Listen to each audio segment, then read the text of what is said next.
With the devastating defeat of the Labyrinth's master, our boy has finally managed to beat the highest difficulty level of this game, a game known as Labyrinth's Abyss.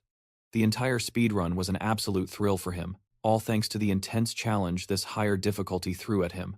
The fact that it was his own critical thinking and strategies that led him to this victory has him on cloud 9. He's getting so full of himself that he's already planning to build his entire career by uploading strategy videos to YouTube.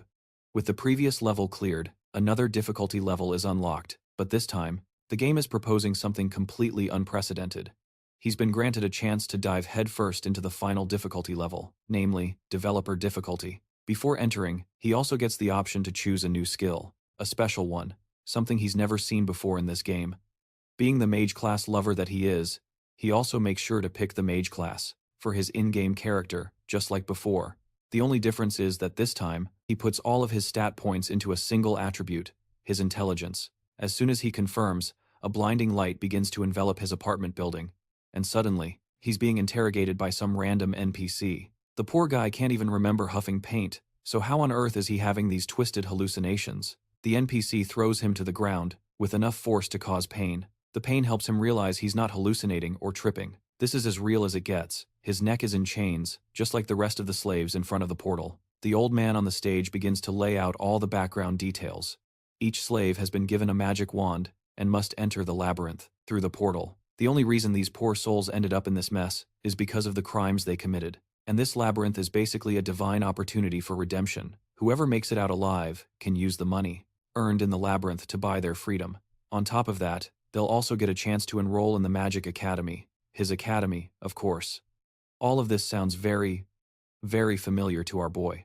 Far too familiar for comfort. He doesn't have to think hard to realize he's trapped inside the game with no way out. The immigration process into the labyrinth begins in a group of 4. As they walk down a scary, enclosed path, everyone is trembling with pure fear. More than anything, our boy is still trying to figure out how the hell he ended up in this rotten situation. The body he's in right now is the exact same character he created himself, Kailum. The scariest part is that the no man's land they're currently in is a place filled with all sorts of terrifying, bloodthirsty monsters, big and small. Every single one of them wants a piece of human flesh. If he doesn't figure something out fast, he'll be as good as dead. First, he tries to assess his teammates' potential, but honestly, they don't look all that promising. One is a scared fat guy. The one in the middle looks like a common creep.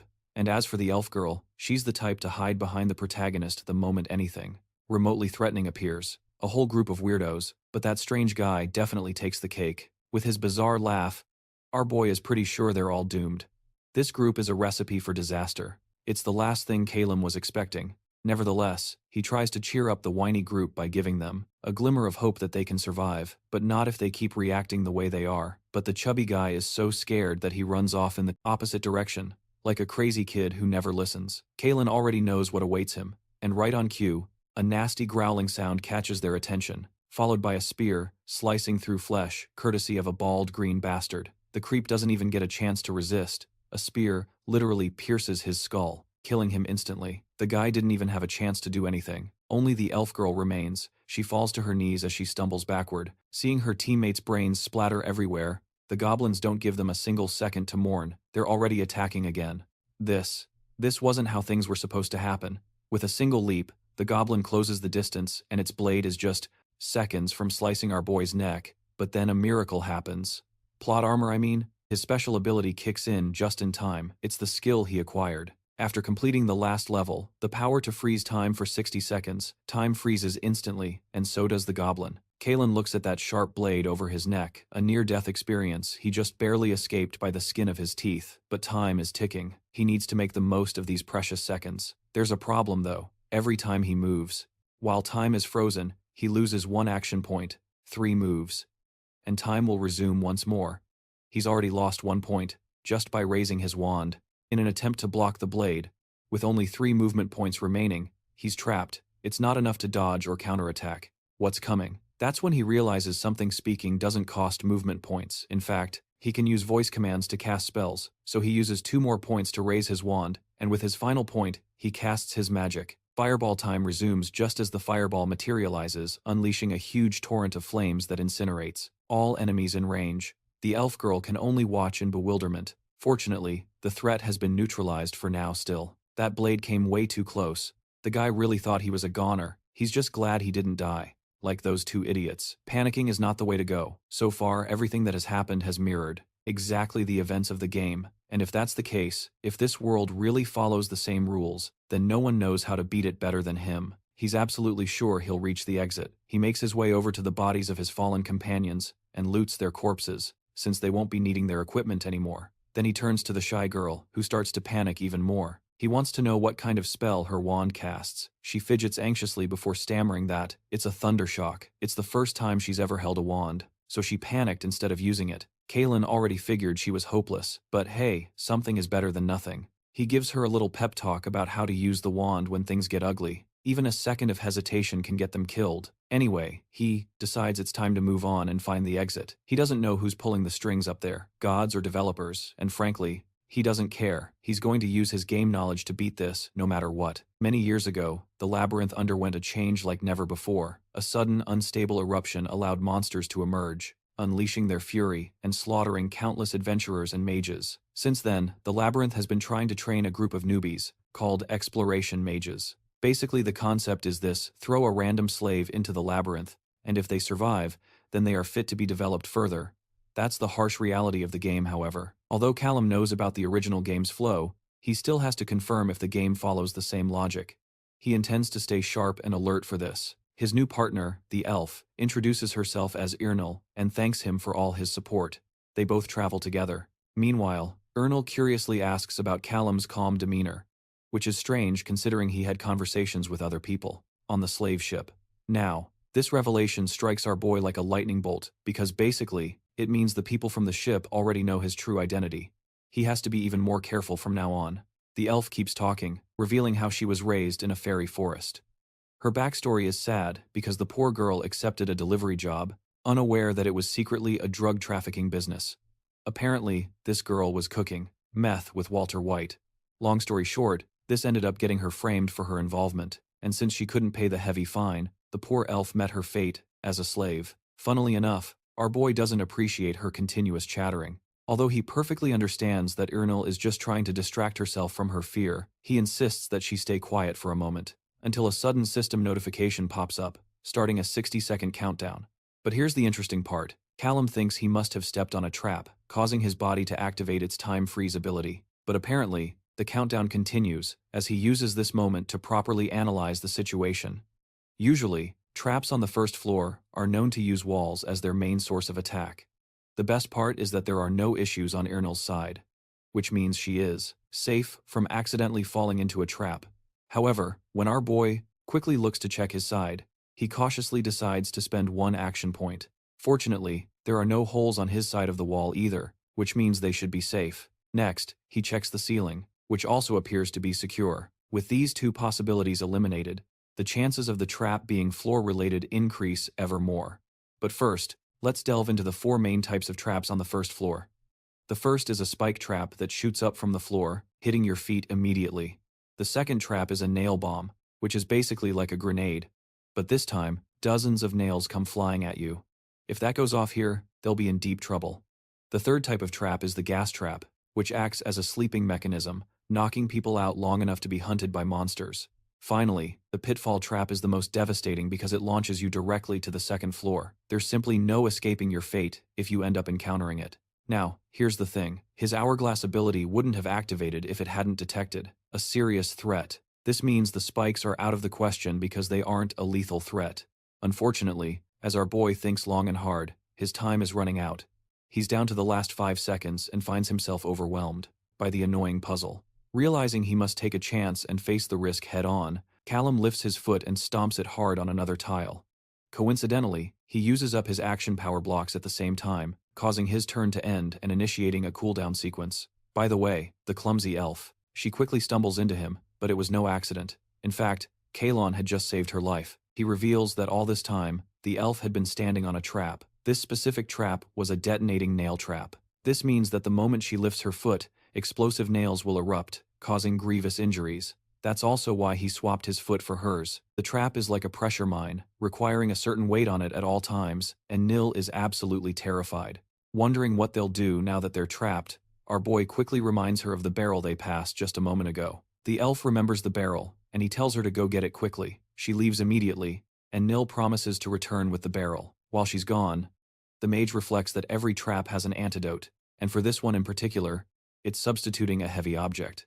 It's a good way to neutralize it. He figures Nil won't take more than 10 minutes to return with the barrel, except a full 30 minutes have passed, and the foolish elf is nowhere to be seen. This starts to worry him, because if Nil ends up falling into another trap, she's toast, and our boy will end up with at least 10 more holes in his body. Fear begins to grip his mind. He starts to wonder if she has met her end at the hands of monsters. This is a tricky situation. His act of selflessness could very well result in his own demise. Fortunately, the clumsy elf returns with the barrel. The poor girl has been struggling with it because it's so heavy, which is why she took so long. But our boy doesn't care about that anymore. He's just happy knowing he'll get out of this in one piece. And yes, the one piece is real. They then proceed to swap him out for the barrel. He uses his telekinesis wand to lift the barrel in order to trigger any surrounding traps that have yet to be discovered. With a simple command, Kailum lifts the barrel, triggering the trap and setting off a massive explosion. Nil is left completely speechless. He looks at the poor girl's shocked face. It's a good thing our hero survived once more. With this experience in mind, Kailum knows he must pay close attention to monsters and traps from now on. He now needs to be vigilant for both potential dangers. His advantage is his Hourglass Magic ability, which allows him to distribute 10 points among his base attributes. If he can use these points to his advantage, he can always stay one step ahead. Because of this ability, Kailum decides for now to wisely invest his points into the intelligence attribute. He believes this will help him clear the first floor. But there's also a downside to his ability. He doesn't have absolute control over when it begins. His turn only activates right after he faces a life-threatening situation. Then there's the problem of his action points being reduced with every spell he casts. As he's lost in thought, a pair of goblins suddenly appears. They're like free test subjects for our boy. He's glad these ugly little runts are here, because the system immediately activates its hourglass mechanics. First, our boy uses his fireball spell, spending 1 action point. Now that he's used the spell, a 5-second cooldown is placed on it before he can cast it again. After the cooldown ends, the mage prepares a second fireball. Spending another point, he now understands that his action points are reduced with every spell cast, and with that, his turn ends. The destructive, incendiary fireballs rush forward and annihilate both goblins, detonating on contact with their bodies and leaving them to burn in a pathetic state. With both of them eliminated, Kailum theorizes that he can reach his maximum damage potential by launching 4 fireball attacks in a single turn. By the way, the elf here is amazed by his powers, you see. She points out that not only does he have a casting speed that is extremely fast, but he also commands the use of magic without any incantation, and he is incredible. The poor elf considers herself pathetic when it comes to her use of magic, devaluing her own worth and apologizing for being powerless. Well, it's not like she's wrong. Even our boy thinks the girl is no good when it comes to being a warrior or a mage. However, since HOURGLASS is an elf, she must have some specialty in her athleticism. So to test this, the mage asks about her maximum jump height, and after thinking for a moment, she says she can reach up to 4 meters in the forest. That's right, folks. This girl officially qualifies for the WNBA. She's going to be the next Michael Jordan. Kailum is quite surprised to learn that she can jump incredibly high and perfectly understands that her agility must be impressive in terms of stats, so naturally, he tests her strength by handing her a piece of junk, a bow he took from the body of a dead goblin. The weapon looks strange, but surprisingly, HOURGLASS actually has experience in archery. She loved shooting in the fairy forest, which is a good thing, because now she can always help him by covering him from behind. The elf is genuinely happy to finally have a role of her own to play, and she accepts it without objection. Kailum, on the other hand, isn't so fortunate. All he's managed to do is collect several wands for himself. The dude's going to end up with a collection like General Grievous from Star Wars. The mood becomes tense when HOURGLASS senses someone's presence from behind. Alarmed, the mage quickly turns around, but no one is there. It's so dark you can't see far, which makes him wonder if the elf is playing a trick on him, until HOURGLASS explains that she heard a sound in the distance. This sparks an idea in his mind. Remember, she's an elf, which means she has keen physical abilities, to test his theory. Kailum instructs her to close her eyes. The girl is lost, and doesn't know what he's up to, but she decides to follow his instructions. When her eyes are closed, Kailum throws a bunch of rocks in the distance, and asks about their number and exact location. Surprisingly, HOURGLASS manages to pinpoint the exact location by the number of steps, which implies that her affinity with sound is on another level. This confirms that she possesses the unique skill called sound mapping. Our boy then asks her about the number of people following them, to which the elf explains that there are 4 people coming in their direction. This is bad, very bad. They are outnumbered, and Kailum knows it. If they face another team like this, they will have a hard time keeping up. So he chooses the safe path and tells Yurnal to run so they can hide. They both cross the path, marching towards a puddle that lies between them. Their plan is to hide around the corner until the group reaches the same spot. A short time later, both are well positioned, prepared to face anyone who appears.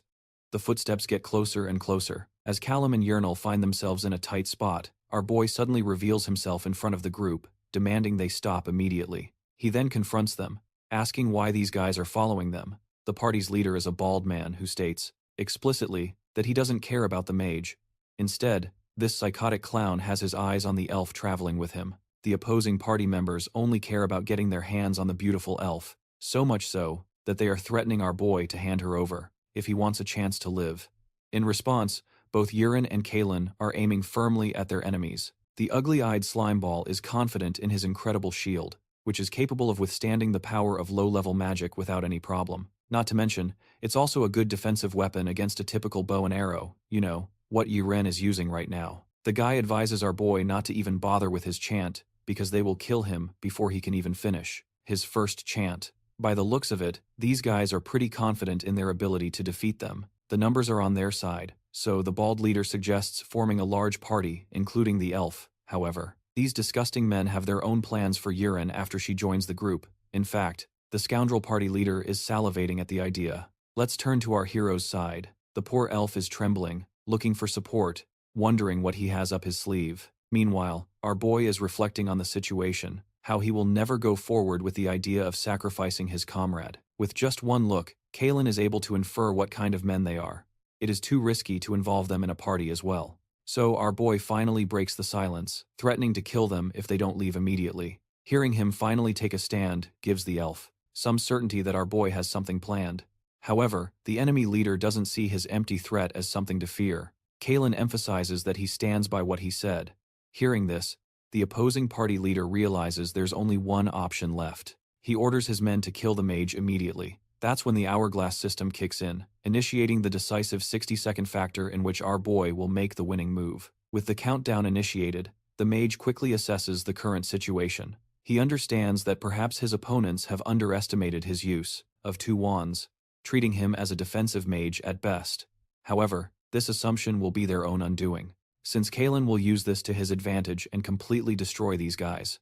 First, he aims at the puddle right below the group's feet. With a touch of the lightning-type spell called Lightning Shock, Kailum should be able to electrocute at least one of them. With a powerful stun, complete with water, it's possible for him to defeat them all at once by investing his first energy block into his first spell. Kailum unleashes the electric surge ability, quickly aiming at the puddle below. With the electricity already in motion, his next initiative is to get rid of the shield, leaving his enemies completely defenseless and easy to eliminate. So for his second energy cast, he unleashes the fireball technique from Naruto's Uchiha clan. The turn isn't over yet. With 2 spells underway, he still has plenty of time to think about the rest of his moves for his third play. He aims for the bald guy, a.k.a. the jerk leader of the group, and that's how he ended up spending all of his energy blocks, casting a series of fireballs, in addition to a lightning shock spell to completely obliterate his enemies. The spells go into overdrive. The electric shock paralyzes these 4 scumbags for a good minute as the initial stun takes hold.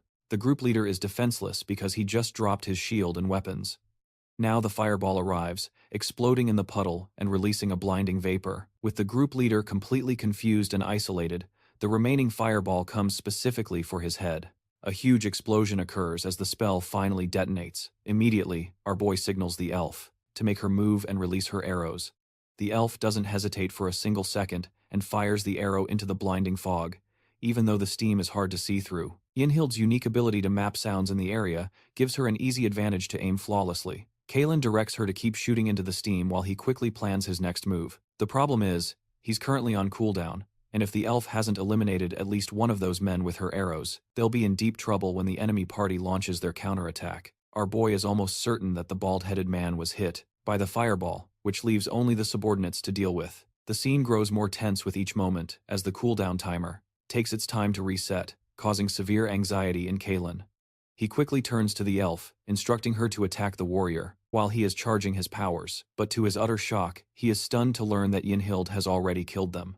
All of them. It makes no sense because she only fired 2 arrows at most. The veil of mystery is finally lifted when the steam dissipates, and the corpses of the party members are revealed. They were brutally slaughtered, thanks to arrows that struck all of their vital points.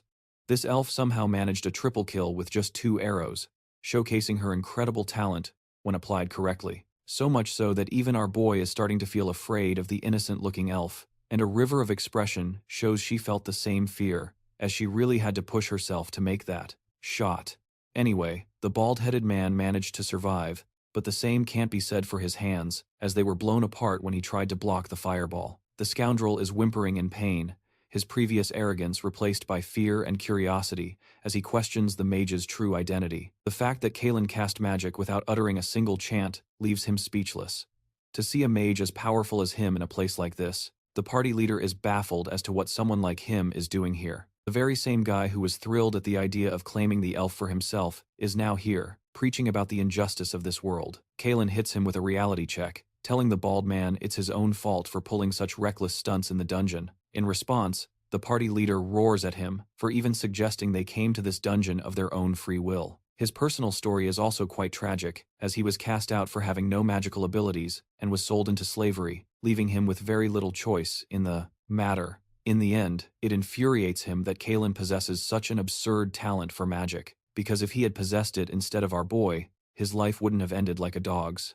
As he rants about the cruelty of life, our boy simply stares him down with cold eyes. Even Yinhild doesn't know what to do and apologizes for killing the men with her weapon. Kailum reminds her that there's no need to be sorry, as they only did what was necessary to survive in the dungeon. He also understands that this is her first real battle, and not only that, Yinhild still insists that she has never tried to kill anyone before this. The mage assures her that he had also never used magic on another person before this situation, but it's something they both must get used to in order to survive. With that settled, he wants to do a full inspection of the opposing party's loot to collect any available resources. By the way, Kailum is personally confused by his own unnatural calmness, even though this is the first time he has killed someone. If this had happened in the real world, he would be having a complete breakdown, questioning reality. But now, it's almost as if none of those details even matter. It's like a false reality to him, where the consequences aren't real, so it doesn't affect him much. Remember when he faced those starving goblins? That was the first time he realized he could die. And now the opposite has happened. His mental fortitude has become stronger and sharper to adapt to these intense situations. He takes a moment to observe his surroundings, noticing the disgusting smell of blood and the incinerated flesh of his enemies. One thing is for sure, he'll never get used to this kind of scenery. Anyway, the elf returns to our boy with a bunch of things. She found a cool backpack, but apparently, they don't know what it is. The elf presumes it must be an item stolen from another adventurer. They continue to discover a series of different items from the bag, but the most important of all is the adventurer's identity card. The person's name is Absin, and it seems he has an F-class rating for his skills in the Labyrinth Guild. Nilta suspects that Absin must not be related to any of the 4 idiots they just defeated. This means the bag belongs to him, and it's possible he's already dead. Our boy believes it's also possible that Absin was left behind on his own to die. He remembers that the game's sequel offered several different ways to die. Let's talk about the bald guy again. From a general observation, it can be said that this guy is making the best use of his combat and positioning. The bald guy's biggest failure was that he wasn't prepared for our boy's brilliant strategy of using his spells. The thing is, Kailum believes that if their positions were swapped, not even he would be able to repel a strategy like that. Basically, he's trying to emphasize that it's just a terrible situation to end up dead in, because it's the hourglass magic that's responsible for covering his shortcomings. The mage doesn't like the idea of depending solely on luck to navigate the dungeon ahead, as it's only a matter of time until he meets his match. He signals the elf to move forward and also makes a declaration in his heart this time. He will plan everything with a flawless strategy because it's no longer just a game, his own life is at stake. The same game he didn't consider his real world has now become an inescapable reality for him, a reality he must survive at all costs. The trek through the dungeon continues, exhausting the elf, as they face 12 hours of non-stop goblin hunting. When our boy finally offers a rest point, Nilta is radiant with happiness and agrees. So, a little later, they make a cozy camp by the fire, and Nilta hands a piece of bread to the mage, offering him something to eat and recover his health. While our boy chews his bread, the elf addresses him and thanks him for saving her life twice in one day. Of course, Kailum doesn't think much of it and believes she plays an important role in every battle. Hilariously, if they had handed the poor girl over to the party leader, things would have ended miserably for her. Just the thought of it reduces her to an adorable ball of fluff. She's on the verge of tears when Kailum refers to her as a friend he values. To end the night, the elf offers to keep watch, allowing our boy to get his well-deserved rest. He quickly falls asleep, which initiates the system's internal rest mode. Upon entering rest mode, Kailum strangely experiences a level increase from 1 to 3. Not even he understands what it's all about. He wonders if the leveling mechanic is only triggered when one is about to enter a state of rest. The system displays his stats, which are quite basic for now. He has 2 points to invest in any of them. Carefully reflecting on his choices, Kailum understands that his intelligence stat must have progressed as a result of his use of 2 swords in his first game campaign. He simply focused on maximizing his intelligence stat, so, just like last time, he invests both points into it. Interestingly, the system also offers a chance for the player to check the status of other party members. In this case, Nilta has also leveled up significantly. To distribute her points, Kailum needs to take responsibility. He's quite impressed with her high natural agility, seeing as she's an elf and all. She's also incredibly skilled in terms of dexterity, and even has a special ability called sound mapping, which allows her to detect enemy footsteps through sound. This girl is basically playing the game with the best gaming headset, thanks to this ability. Anyway, our boy keeps things direct and to the point, prioritizing the increase of her agility stat. With that, the rest of the sequence ends as Kailum returns to the game's reality upon waking up. His so-called guard is about to fall asleep. He tells her to get some rest while he takes over the watch. The cute elf girl quickly hops into her bed, getting cozy, having longed for a proper rest for a while. Curiously, she spots her friend setting up the shield and sleepily asks what he's doing. Focusing his attention on the shield, Kailum explains that he's just testing something. The sleepy elf has no idea what he's talking about, until our boy unleashes hell on the test shield while reciting his fireball spell. The resulting fireball completely annihilates the shield. Remember when he increased his intelligence? Well, that also boosts the power of all his spells, which means that rest mode sequence is a really great feature to have. The shield is reduced to half its original size when the smoke clears, impressing even Ariel. But as amazed as she is, the collared elf collapses from exhaustion and dozes off right as Kailum is telling her about their next plan. He doesn't blame her, though, knowing she went through hell the previous day. Anyway, let's skip ahead to the next morning. Both of our heroes are well rested and ready to go. The elf is curious and growing impatient to find the exit gate. Here's the big problem with exit gates. They are completely randomized by a luck factor. In this case, Kailum thinks his luck is the worst it's ever been, ever since Truck-kun sent him to this world. With 3 open paths to choose from, Kailum resigns himself to defeat, realizing it's going to take a whole week to finish this.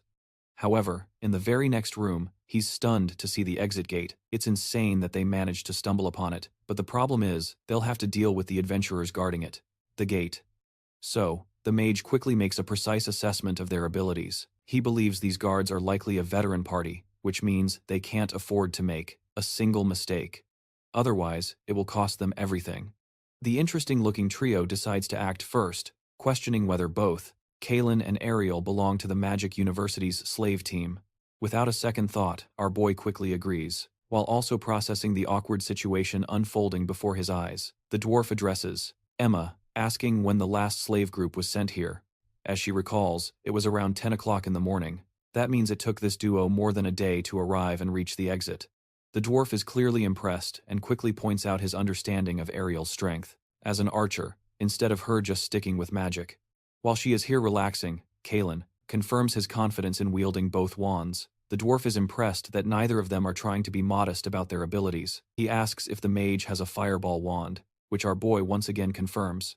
The dwarf then turns to Zekal for a final opinion on the situation, to which the beastman replies that it's useless to waste time here. Emma intervenes, thinking it would be better to recruit the mage. He's confident, however. Confidence isn't enough, because, in the end, are treating Kailum and Ernal like part of a slave team. The 3 are deep in an argument when suddenly, Absin's name is mentioned. Suddenly, the observant mage quickly puts the pieces together. He realizes they're talking about the owner of the backpack. Sensing an opportunity to chime in, our boy asks if these guys recently lost a mage friend. The 3 confirm the death of Absin, who met his end at the hands of a brutal black wasp on the first floor. The poor guy had quickly become the dwarf's favorite, to the point that he was mourning his death. Emma interrupts, reminding the idiot that Absin's soul is still intact because of her spell. All they need now is a resurrection scroll, and things will go smoothly in their favor. But here's the catch. None of them can exit through the gate to find one. This sheds more light on their predicament. From Kailon's perspective, he understands that behind the gate lies a gate boss, and one of the requirements to challenge the boss is to have a mage in the party. This is the reason they're thinking of recruiting our boy. Kailon wonders what kind of boss awaits them behind the door, because if it's something like normal bosses, such as trolls, salamanders, or even the bronze goat, they could be easily defeated by this party. However, the real problem arises if they are dealing with an aerial-type boss monster. But if that were the case, they would have required the elf instead of him. With all other possibilities ruled out, only one final assumption remains. Kailon confidently declares that the gate boss they're dealing with is the venomous spider. His words are so paralyzing that they leave the three stunned for a good minute. Emma and Chickle are impressed with the slave mage's insight regarding the venomous spider. Even the dwarf can tell that Kailon is very knowledgeable when it comes to dungeons. You see, as for the terrible power of the venomous spider, it is pure horror and dread. The creature continuously spews lethal poison and unleashes pesky webs. This means that the exit room is already completely covered in webs. If the party enters, they will be annihilated, as it is the monster's natural hunting ground. The boss monster will quickly wipe out all three of them, since even a single mistake will cost the party members their lives. The only possible solution to such a situation is to use a fire mage, someone who can burn away the webs and restrict the spider's movement. Killing the spider is the easy part, with the right strategy. Having figured out their intentions, Kailon understands why they need him. Chickle and Emma are truly impressed with his calculating nature and want him to join the team. The group's leader is also completely convinced, and he allows the duo to join their group of three. But, to their utter shock, a resounding no is thrown in their faces. This is strange, because just a second ago, they were confident Kailon would join them. Even the adorable elf doesn't understand why he is turning down the offer. Our boy admits that it's a good opportunity for them to defeat the boss and use the exit gate to escape this hell. However, the one thing the party of adventurers conveniently failed to mention is the fact that only 4 members can use the exit gate at one time. The realization startles the elf, as Kailon explains that, with each additional person, the gate risks an accelerated collapse. At most, only 4 people can escape. The fact that their party only has 1 spot remaining means they only want the mage, and this also means they're demanding that Kailon abandon Ernal, a revelation that haunts the elf. The party leader is impressed by the young mage's deductive skills. He figured out their strategy in just a few moments. The leader offers an apology, emphasizing they didn't mean to hide their true intentions, although they have nothing against taking both of them in. The problem is, they only need 1 mage. With that, at least, Kailon is presented with an opportunity to escape unscathed, so they suggest, ruthlessly, that he leave his elf friend behind, causing the poor creature to freeze in terror. And Ernal has no idea what Kailon will say. Everything depends on his answer. Here's the problem. The offer is truly tempting, after all. He needs to preserve his own life above all else. But even so, if he can't escape the life of a slave after leaving the labyrinth, they'll just throw him back in here. In front of him are 3 competent adventurers, but there's no way of knowing if they'll betray him. It's entirely possible he'll be abandoned to another group full of slaves again, and if that happens, he'll never be able to find someone with Ernal's brilliant skills. That's why he breaks the silence and makes it clear that he will never abandon his elf friend. Kailon's declaration takes the adventurer's breath away, as well as his own friends. Instead of making such a cruel choice, he offers a different proposal. The mage wants these guys to hire him for a price. The idea is ridiculous in the leader's eyes, because this guy is basically asking for a fixed payment instead of taking the chance to escape through the exit gate. The fact that he's making this decision is perplexing, but he still continues to listen to his offer.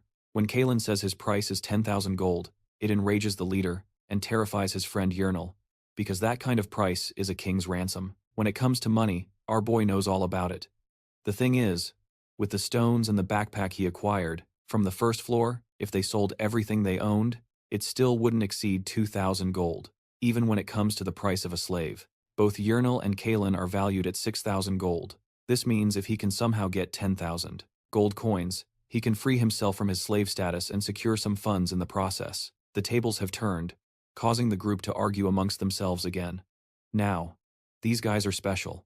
Even our boy understands that. Emma, their group's cleric, is not easy to come by. This means these guys are loaded with cash and should be able to offer such an amount.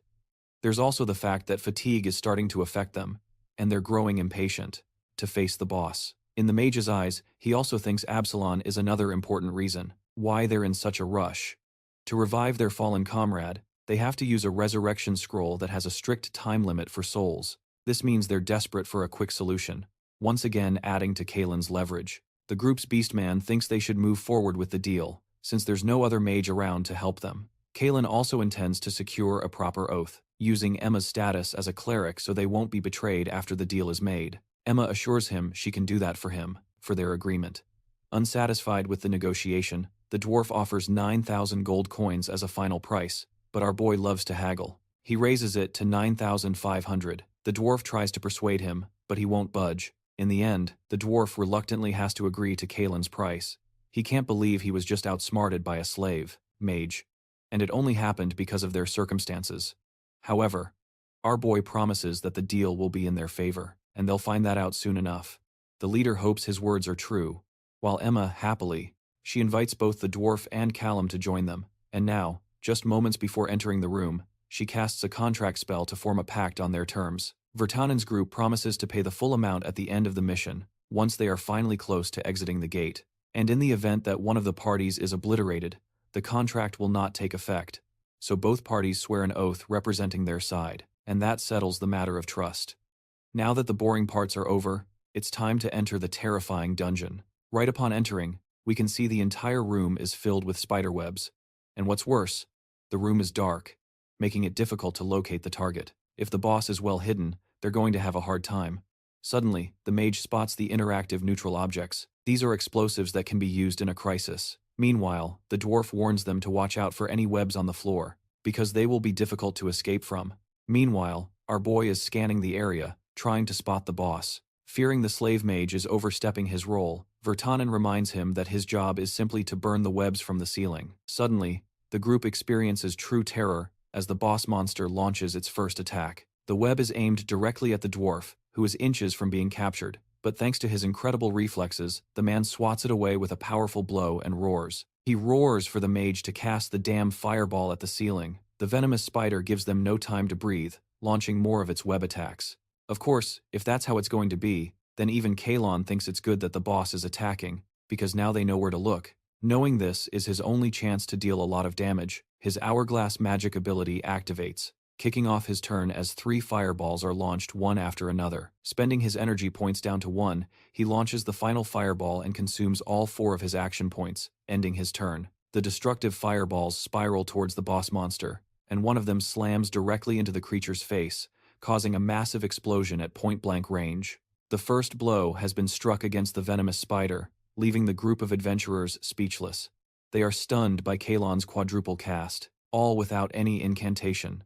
With this window of opportunity created, our boy roars for the team to seize the moment. While they have the chance to deal even more damage, he instructs Erna to do her part. The elf quickly fires several arrows, but instead of piercing its hide, the arrows are deflected by its tough hide, forcing Erna to stop her attack, as it's clearly not working. Shortly after, the pillar of fire rises to an incredible height. The mage quickly instructs the cleric to raise a magic barrier, which she immediately focuses on casting. Next, he tells the beastman to begin his attack as soon as the barrier is up. Of course, these experienced veterans are annoyed that he's giving orders, but they choose to trust his plan anyway. The beastman charges forward, just as the venomous spider is no longer engulfed in flames. The creature prepares to strike the approaching adventurer with its sharp fangs, but this guy means business and activates his surprise attack.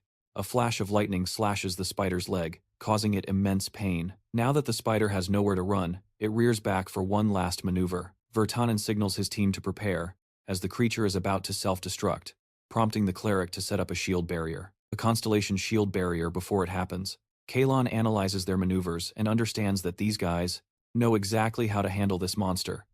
However, he has an even better strategy than simply blocking the explosion.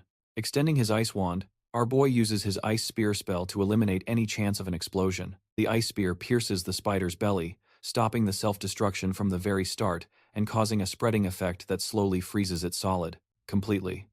Next, the mage instructs Vermont the dwarf to unleash one final attack, and demands that the cleric retreat.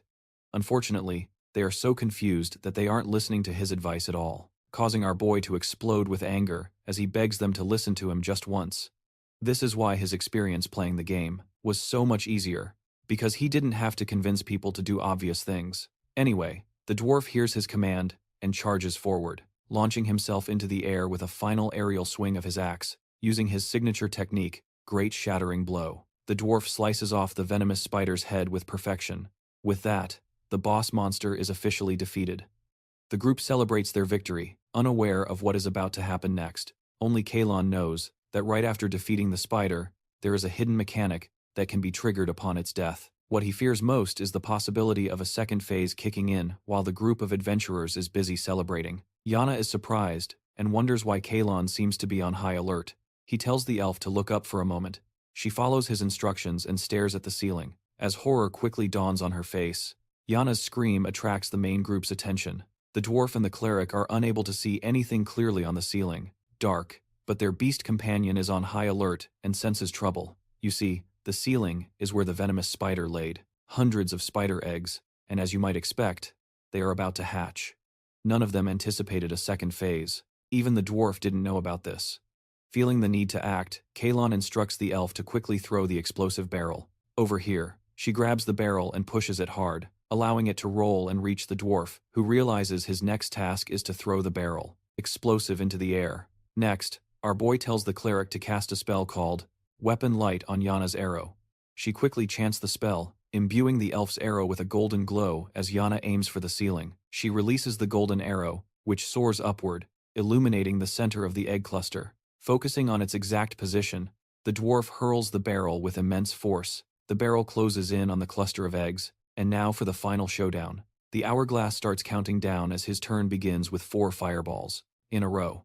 The turn ends immediately as all 4 destructive spheres reach the explosive barrel. The moment they make contact with the barrel, a powerful explosion erupts. Hilariously, the adventurers are once again baffled by Kailum's sudden and consecutive spellcasting, making them wonder if winning a boss fight was always this easy. In any case, Vitorin has gained a good understanding of our boy's strength, even though he is a slave mage. This makes him question Kailum's identity, but that's not the important part. The important part is that the exit gate has finally appeared, allowing them a path to escape. With the mission completed, the mage breathes a sigh of relief, internalizing his frustrations. Even though he defeated the boss easily with the help of a party, it's not as simple as pressing a few buttons in a game. Before moving on, the beastman gets angry and confronts our boy, demanding to know his identity. Funnily enough, the same scary guy transforms into a chill fellow and sings praises to Kailum's excellent battle strategy. Our boy jokes that he should have tried to kill the adventurer squad so he and Hilda could escape alone. Jokes and teases aside, the dwarf is quite impressed with his skill level. This makes him wonder what kind of work Kailum was doing before being dragged away as a slave. The real answer is that our boy has been addicted to the game since day one, but he can't exactly admit that. Instead, he has to invent an excuse about his past as a slave in the Vertanen Magic Academy. He senses the boy isn't ready to reveal his true reason, and like a true Chad, he respects it. Ian Hild is genuinely surprised that none of them were injured in the boss fight. It went more smoothly than they had anticipated. Even the dwarf had low expectations, but Callum's performance proved him wrong. Curiously, the only reason the dwarf even initiated the contract was because he thought our slave duo would die easily. Hearing this definitely infuriates Yuna, while she gives him an angry look. As for our boy, he doesn't really care because he's going to get his money, one way or another. Yeah, well, about that. The dwarf argues that their contract has not yet been fulfilled. That's right. Even our boy agrees, while the beastman wonders what they're all talking about, especially when the exit gate is right there. Kailum reveals that their oath stated they must reach the village through the gate to fulfill the contract. Ian Hild is confused, while Emma backs up his words, emphasizing that the terms stated exactly that. The main requirement is for the group to pass through the exit gate, which means if any one of them is unable to cross, the contract will not be fulfilled. Even though the exit gate is right there, the conditions will only be met once the entire group crosses it. A little note to help you guys out. Crossing the gate is the problem, because, as established earlier, only 4 people can pass through at a time, and this would result in one of them being left behind. Emma makes it clear that the contract must be followed to the letter. This means that both of them have to pass through the gate, and if they don't cross, the contract will be voided. The complications are confusing for the two brain cells that Ian Hild has rattling around in his head.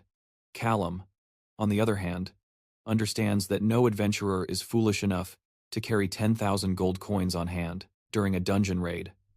Of course, he figured this out immediately. He knew about the practice of contracts being finalized back in the village. It turns out the dwarf always knew the contract wouldn't go through, which is why he accepted the offer. The absurd offer of 9,500 gold coins in the first place. He's just looking out for his team at the end of the day. Anyway, the Beastman tells our boy it would be a waste of his talent to die in a ditch like this. That's why he wants Kailum to get revenge on the dwarf one day by stealing his wallet. Before heading through the exit gate, Kailum grabs Absin's backpack and reveals it to the group. The revelation shocks the three of them, causing Virgil to march forward in disbelief. He checks the backpack, realizing it's the same one. Unfortunately, our boy reports that they couldn't find the body. They only managed to find the backpack after defeating another party. The news surprises the Beastman and the cleric, while the dwarf wonders if our boy is looking for a reward for it. Surprisingly, Kailum tells him he just needs the backpack as a container and doesn't care about the belongings inside. His words are jarring to the dwarf, who expected him to make another offer related to gold. He laughs it off, promising to let them keep the backpack along with the food supplies, as long as they return Everson's belongings. Kailum didn't expect to hear this from the dwarf, but it makes him wonder if the adventuring party is planning on taking some time off, and Emma revealed that they already have a resurrection scroll, so it's not going to be an issue. In fact, it seems Absin has died once before, and they used the scroll to revive him. At this point, even our boy thinks this guy should retire from this profession. The man just keeps dying and being brought back to life. Anyway, Virtanen assures the mage that he is much more talented than Absin, making them regret not hiring him sooner. While this is happening, Nell looks left out and distressed. Finally, she raises her hand, breaking her silence. The elf makes a sudden request, wishing for Kailum to go along with the three of them and cross the exit gate. The sudden offer alarms the trio, but leaves our boy even more stunned. The elf argues that, even if only one person from the group passes through the exit gate, the contract would still be valid. That's why she wants him to go on and claim his sum of 9,500 gold coins. Then he can join their group, and Nell is saying all these things bravely. But Emma brings up the real question: what will happen to her? The dungeon is dangerous, so dangerous that even someone like Kailum had a hard time getting this far. So, if she is left alone, the elf will meet her end. An insecure Nell, sad but determined, expresses that she has lost faith in finding another exit gate. She thinks that if Kailum doesn't take this opportunity, they will both die in the labyrinth. That's why she wants him to go instead of being tied down by her. It's true that the elf would have died all those times if he hadn't saved her. He is the sole reason for her survival. The elf is eternally grateful for everything he has done, and she promises to never forget him. Her spirit breaks as tears stream down her face, her only wish being that he lives on for the both of them. The dwarf looks sad, while the beastman argues that it's rude to recruit people from a dungeon in the first place. Virtanen explains that at best, he saw them as nothing more than a band of criminal slaves. They were necessary to defeat the boss. However, he never anticipated that things would turn out this way. He is truly sorry. And this time, instead of treating them like slaves, he wants to treat them as a real party. And that's why the dwarf is willing to make another offer. First, he plans to recruit Kailum into his party. He promises a 25% share of the profits from every mission and a payment of 9,500 gold coins. This is an excellent offer by any standard, so much so that even the mage is impressed upon hearing it. The elf pressures him to accept the offer, claiming she can always manage on her own. She wants him to take control of his own future instead of dying for her sake. Curiously, the system screen suddenly appears with a proposal. If our boy chooses to stay with Nell, he will officially gain her full trust. This is a rather sudden development for Kailum. He didn't expect to see an expansion opportunity screen with the hourglass. After gaining her full trust, he can issue commands to her during his turn. This means they can effectively form a party together using the effects of his ability. This hidden skill could be a game changer for our boy, who quickly remembers that it's a game mechanic where skills evolve based on different route selections. The skill expansion allows him to command surrounding party members by issuing a command on his turn, and Nell will act exactly as he says during her turn. Of course, our guy would never force her to do senseless and crazy things like doing 300 somersaults. and then T-posing over the enemies. All he has to do is give a simple command based on simple actions, like shoot the spider. If that's the case, it will probably cost 1 action point per turn. The biggest obstacle he faces with the dwarf's party is that they refuse. He could hear him out.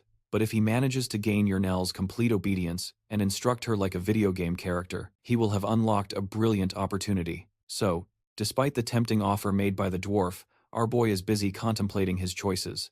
He initiates the hourglass sequence, allowing him a 60-second window to think and make the best choice. The biggest risk is how things will unfold in their future, so he must be careful. If he chooses the path of the hourglass, then Yurnel and he will become unstoppable. But if he escapes the dungeon with the group, he fulfills his goal of breaking free from slavery and earning a proper livelihood. The turn ends when our boy reaches his conclusion. First, he takes the cute elf's hand and then makes it clear that despite the generous offer, he wants to travel alongside Yurnel. That's why he's fine with the 3 of them going through the exit gate. Hearing him make the ultimate sacrifice for her impresses the elf and confuses the dwarf's group. The mage emphasizes that he is serious about his decision to stay and internalizes that he would have made the same choice in the game's sequence. Right now, nurturing Yurnel to perfection will help him in the long run. And besides, he really can't leave her behind on this hellish floor. She tries to make him understand, but our boy has already made up his mind. He doesn't even bother to explain why, and thinks that keeping Yurnel for himself will protect his conscience from feeling guilty in the long run. In the dwarf's group, the beastman steps forward once again, looking scary and all, but hilariously. Just like last time, the big guy breaks down in tears upon seeing Kailum make such a noble sacrifice. Both the cleric and the dwarf are envious of Kailum and truly regret that a man like him isn't in their party. Emma intervenes and brings up the delicate matter.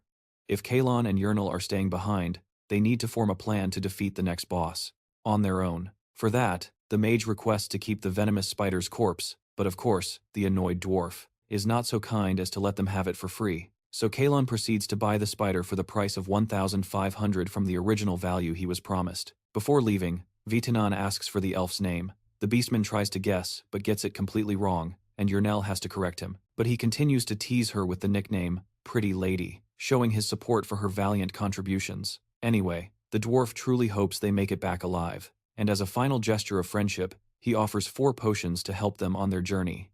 The elf thanks them, and they all hope to have a drink together someday. The cleric even gives them the address of her temple, as she'll have their reward ready as soon as they leave the exit gate. The priestess then offers a final prayer, blessing them with a status increase for the next 2 hours. The blessings also protect them from any effects of curses and decay. With that, the trio of adventurers bids farewell to our heroes. Shikar and Emma are the first to say goodbye, while Vitanan is the last. Holding an E-rank mana stone in his hand, he inserts it into the gate, changing its color to red. He instructs them to find him at the Adventurers Guild after they escape this hellhole. Reminding them of his name, he hopes they will return someday. The gate closes, leaving the elf lamenting Kailum's decision to stay behind, especially since it's going to be difficult to look for another exit gate.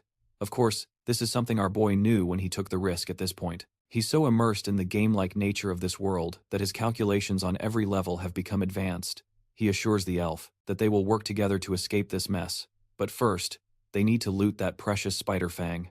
The system. A notification pops up showing Yurnel's trust has reached a full 100%, allowing our boy to issue any commands to her during his turn. A little time passes, and while she's dealing with the spider fangs, Yurnel expresses that she's fine with him asking anything of her. She doesn't even mind if he sacrifices her as a shield, though at the same time, it bothers her to be the only one busy extracting the fang. The mage emphasizes that he's making her do this for a reason. Right now, her only goal should be to pull the fang, and Yurnel obeys his command. Meanwhile, our boy reflects on the real reason he isn't helping. You see, there's a success rate for item extraction, and it correlates with a person's dexterity attribute. Between the two of them, the elf has more points in dexterity, so her success rate is much higher. The second reason he's doing this is to test her loyalty. Because of the skill expansion system, he needs to give her commands, so that she can better prepare for their future battles. There's also the issue that difficult commands will be hard to execute. For example, Yurnel can't just go around and kick the dwarf because it goes against her nature. Likewise, she can't become a freaking tornado and fire arrows as if she were an unstoppable force of nature. It seems our boy already understands which commands will fail. That's why he wants to prepare simple commands for her to follow. Kailum intends to test the skill expansion thoroughly. In any case, the elf has finished collecting the fang. which means it's time for them to head to their next destination with the collected fangs. He's going to help her make poison arrows. While the elf dances in celebration, Kailum is genuinely happy for her. The same girl, who couldn't stop crying just a minute ago, is so different now. It's true that death looms over their heads the longer they stay here, but at least he's happy to see his friend smile. In the next scene, they are already discussing strategies to combine the goblin arrow with the poison fang to create an even more lethal weapon. Of course, he leaves the task entirely for HOURGLASS to handle on her own. Although she's happy to be making the arrows, HOURGLASS has a hard time seeing whether they will be useful in battle or not. To this, our boy reveals the real reason she couldn't deal extraordinary damage. It's simply because of her flawed equipment, and an archer's gear is fundamental to their skill. Later, they can improve the bow, but for now, the fangs can be used to make poison weapons. The poison arrow is a combination of two items, and because of that, the archer can deal an insane amount of damage with it. Once again, he leaves the task to her, and he reflects that her dexterity skills must come into play. Before he could even finish the thought, he discovered that HOURGLASS had already finished crafting the poison arrow. Kailum can't believe she did it so fast, but for her, it's simple enough to understand that she just needed to affix the sharp point of the fang to her arrow. But that's only simple in theory, because in reality, even the slightest difference in force control could result in one's own death. The poison arrow is responsible for causing both physical and poison damage, releasing a gas to affect nearby creatures. However, since they have a limited supply, Kailum plans to use them only when it's most necessary. Their journey continues. As he thinks about testing the new feature of his hourglass extension, he activates the turn-based system and commands HOURGLASS. Hill performs a simple action, taking water from her bag and handing it to him. To his surprise, the energy bar remains unchanged, but this is mainly because he isn't giving a more direct order when the turn ends. Surprisingly, she follows the order anyway and hands him the bottle.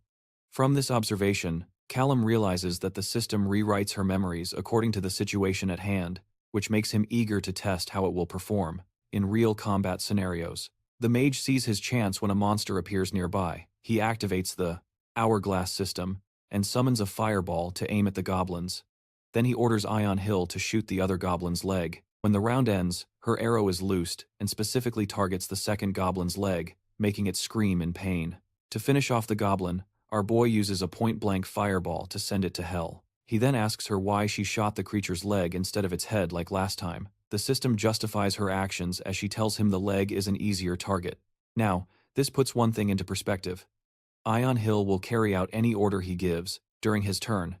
This is very good for our boy because he can control her in situations in which he can't do much himself. Well, there's also the issue that certain commands have a difficulty tolerance with Hill, and our boy is curious to see how that will work. So, activating the hourglass system again, he orders her to do a specific dance. When the turn ends, all she's doing is looking at him, confused. Basically, nothing happened because the command made no sense. Instead, when he activates it again to give the simple command to dance any dance, Hill ends up tapping her feet and having fun in front of him.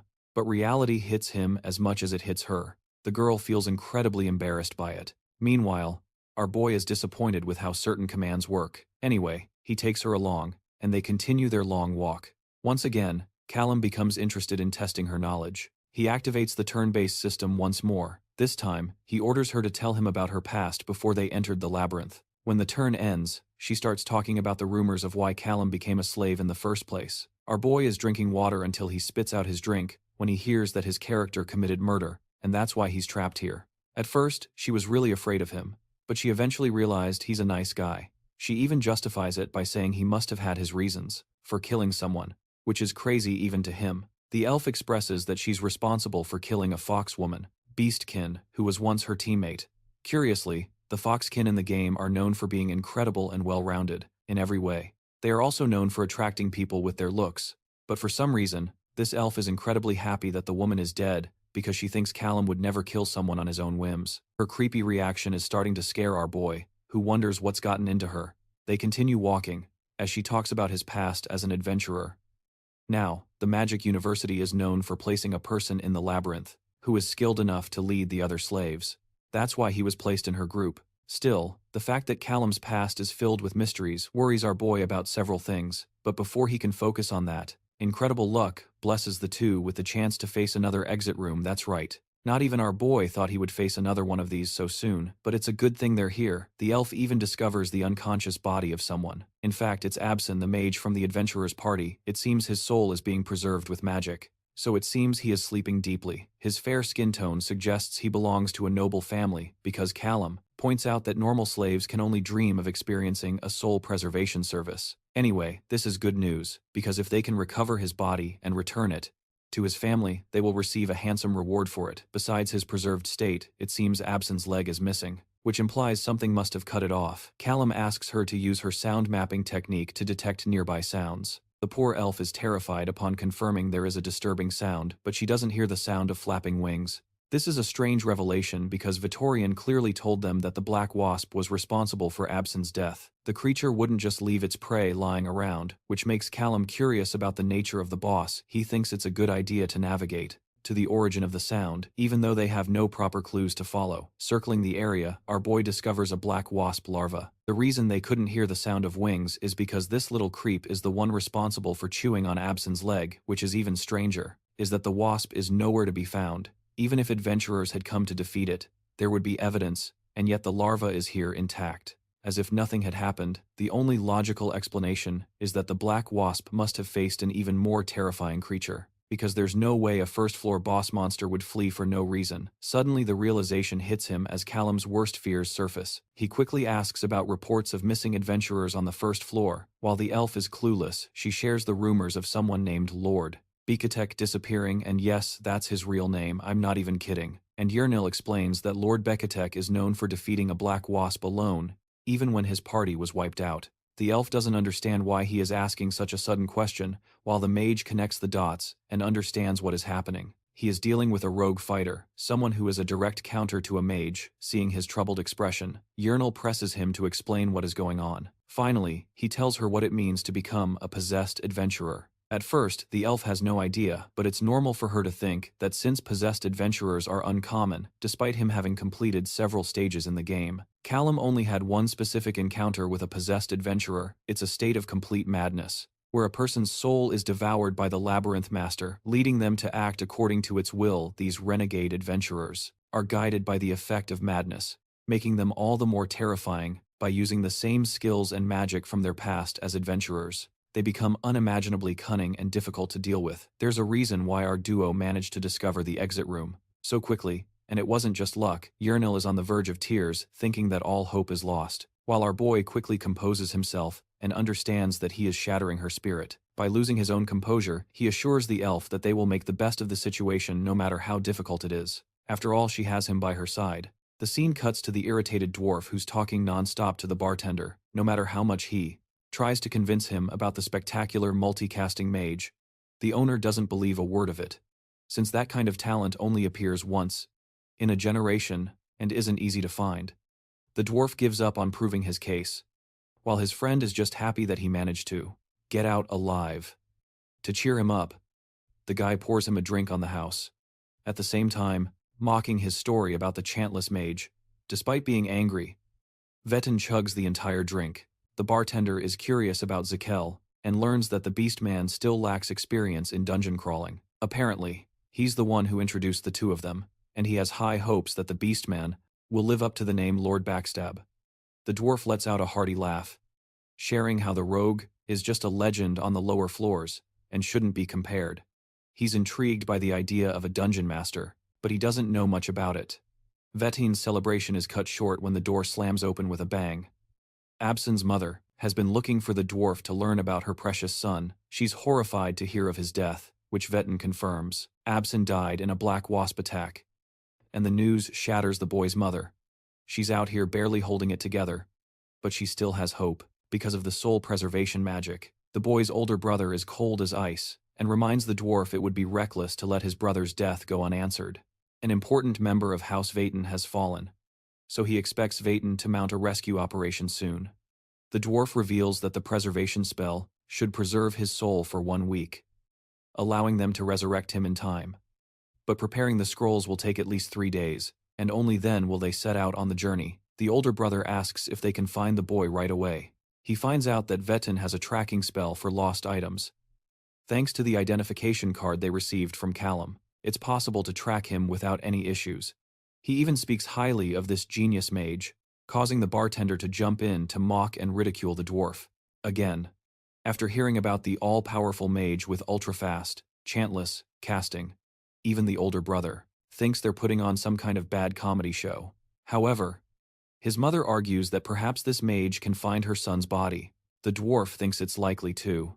But of course, Clarence doesn't believe a simple party of 2 slaves will make it past the exit gate, and dismisses the possibility entirely. In any case, his mother is impatient and wants Absin's body recovered immediately, so much so that she's willing to offer a reward for it. Hearing about the reward, another beastman expresses interest in retrieving the body for them. But before he can finish his sentence, the almighty Godo Satoru is there to shut him up. The man terrifies him so much that he bolts out of the bar, without another word. Clarence is a bit concerned about his mother using money to solve all her problems, so he offers to find the body himself, joining Vitine, who thinks it's a great idea to bring a 5th-floor mage along with them. Clarence agrees, stating that it's his responsibility as the older brother. Secondly, he's interested in meeting this so-called genius mage the dwarf keeps bragging about. Now, let's return to our main character, where Kailum is discussing the current problem with his plan. If they wait for the dwarf's party to arrive, the larva will starve to death. And the moment that happens, its death will attract other, more dangerous monsters to the same floor. That's why they can't stay here for long and need to leave. The elf suggests waiting in the next exit room, but that's also a reckless strategy if they're dealing with a rogue legend like the Backstabber. For now, their only chance of survival is to handle the Backstabber themselves. Even though it's not a guaranteed success, they still have the means to succeed. A disheartened Irina asks if they really have a chance. Our boy confirms that they have a way to get rid of him, and Irina lights up with excitement. She's willing to do anything for his plan, which is a good thing, because our boy plans to devise a sinister strategy to deal with such a dangerous foe. In the next scene, the two of them are hunting monsters like it's a sport. The mage declares that they will officially begin their training arc by killing 100 goblins in the same manner. And Irina doesn't understand him, but once he starts moving and casting various spells to kill numerous goblins, she follows his lead, using her arrows to help cover his back. Kailum understands that level 5 is the highest for the 1st floor, and they've already reached level 4 after defeating that enormous spider. This means if they can train for a few more days, they'll eventually level up again, and will have the best chance of success against the rogue adventurer. The reason level 5 is so important is because of its reward, which grants a special skill. Killing the monsters will also earn them valuable magic stones. They'll keep the best ones and discard the rest. With hundreds of goblins eliminated, our boy issues their next task. They will be hunting goblin shamans to find the most useful scrolls. He presses onward, leaving her to follow, catching up from behind. The part where they kill the shamans happens off-screen, but the duo is deep in their training. They haven't eaten properly for days, and the elf is on the verge of a mental breakdown. The grub will definitely die tomorrow, so it's becoming harder for them to survive from here on out. The elf has lost her mind, even recommending they feed the nearly dead grub with Absin's preserved remains. However, the mage points out the problems that would arise from damaging a preserved corpse. Currently, he's fixated on filling the orc's hideout with magic stones and water as part of his plan. The excited elf wants to suggest swapping shifts for the night, but the poor girl is devastated when our boy goes to sleep first. This time, she's not willing to back down, and Irina shows her scariest side yet. It's so terrifying that our boy is trembling in his bed. Unfortunately, he has to sleep first to organize his stats every night. To make her happy, he promises to keep watch for an extra 30 minutes during his shift. It's enough to make her heart flutter, and it helps calm her down. Admitting she has a scary side, Kailum finally focuses on entering his resting state. They both experience a collective level up to level 5, granting them access to a new special skill. With this, Kailum decides to enter the exit room. However, Irina says that she doesn't exactly doubt him or anything, but the worried girl still asks if Kailum is really planning to face the boss like this. Kailum tells the blonde girl directly not to worry about it, since what she sees isn't the whole picture. He makes it clear that the one thing that will not change is the fact that they are going to defeat the boss. Although the blonde girl didn't mean it that way, she clarifies that she was just wondering if using those things would really help there. Even so, she can't stand the smelly load Kailum is carrying. The guy claims the Black Hobbit egg is incredibly resilient. As soon as they enter the exit room, they spot a possessed adventurer sitting on the throne, and Kailum is ready to face him head-on. That strange redhead lets out a chilling laugh, seeing they had the nerve to show up. Then the freak draws his blade, ready to strike. A window pops up, alerting Kailum that it's his turn. The boy didn't quite understand, but seeing the hourglass activate instantly, he guesses the enemy must have used the leaping ambush skill, and is already behind him. He knows the freak is there, having anticipated the thief's playstyle and aimed in advance. First, after landing a 4-shot shock ray, Kailum points his wand at the redhead mid-attack. Kailum yells to Yuna that as soon as he zaps this psycho, she needs to douse him with water. His action points are completely spent. Ending his turn, the hourglass flips again, and the cooldown is 60 seconds. Kailum zaps the psycho, pushing him back, but the red boss resists it all. So Yuna moves to the boss's side and throws water on him. As she does, Kailum yells that the guy is soaked. Attack from behind. He immediately casts Ice Pike, but the redhead dodges like a pro. Kailum realizes the guy just used Shadow Leap. However, he notices the boss has already used up all his movement skills. So before the cooldown ends, Kailum comes up with a plan. He tells Yuna to lift the oak barrel and burst it with an arrow. So Kailum lifts the water barrel, Yuna takes her position and fires. Then the barrel explodes in midair, and Kailum casts Ice Pike right into the water, freezing the ground. This infuriates the redhead as Kailum realizes the entire floor is now covered in ice. He then challenges the guy to make his next move. Kailum figures it will be careful footwork or a wall-walking skill, but something suddenly clicks in his mind. The redhead's attack is aimed directly at Kailum's stomach, and the egg shield shatters. In that exact moment, Blondie rushes over to check on him, and Kailum silently thanks the eggshells for saving him from a serious injury. Still, he can't believe this lunatic is using a magic cast at such close range. Fortunately, the destructive power is weaker at this distance, but Kailum is barely hanging on. Meanwhile, the crazy redhead looks ready to up the ante. Kailum realizes this possessed adventurer is about to turn invisible. He quickly orders Yuna to pinpoint the backstab position within seconds. Yuna seems to have located him, and her arrow flies, nearly grazing the red freak's head. However, this strange foe dodges the attack in the blink of an eye and leaps into the air to strike. He grabs his hammer, and as he comes down, Kailum spots a grenade hanging from his belt, which immediately puts him on edge. He knows the hourglass's main cooldown is still a long way off, but the per-turn hourglass cooldown has only 15 seconds left. Still, the guy doesn't care. He was waiting for this exact moment. Kailum points his sword at the black wasp larva and casts Ice Pike on it. The insect screeches from the sudden attack, and Kailum finishes it off. In that exact moment, he levels up, all for this one moment. His special skill, Slaughter's Moment, kicks in as Kailum takes aim and reactivates the hourglass. His turn begins again with 60 seconds on the clock. In the game, it's a skill that restores 2 action points. By killing an enemy after eliminating the black wasp, Kailum receives a 2-point bonus per elimination. But now the activation condition has changed. The moment of slaughter not only grants action points but also duplicates itself. After killing an enemy, Kailum can acquire an hourglass, a temporary 2-point item that lasts for 60 seconds. It must be activated manually and can only be used once per battle. This guy imagines that being able to do this meant sharing his food bit by bit and dragging the larva all the way here. But now his focus is locked on the real target, the bomb, no bigger than a ping-pong ball, 10 meters away. Even so, Kailum knows he has to hit it no matter what. He raises his wand again, silently praying for it to work, just one time. Then he casts Lightning Shock, and with all his action points spent, his turn comes to an end. Kailum electrocutes the possessed adventurer in midair, and as the lunatic charges at him, he blocks with his hammer, setting off a chain reaction. Kailum can hardly believe he pulled it off, just like back in the day when he was a special class marksman in the army. The guy quickly asks Ernell for the stranger's position, and she points him out. Kevin launches an ice pick in that direction, and it hits the stranger square in the chest, knocking him back. The freeze status effect lands perfectly, meaning there's no way for the stranger to dodge. Now, without wasting a second, Kailum orders Ernell to fire an arrow, and she does exactly that. The monster takes the arrow straight to the chest.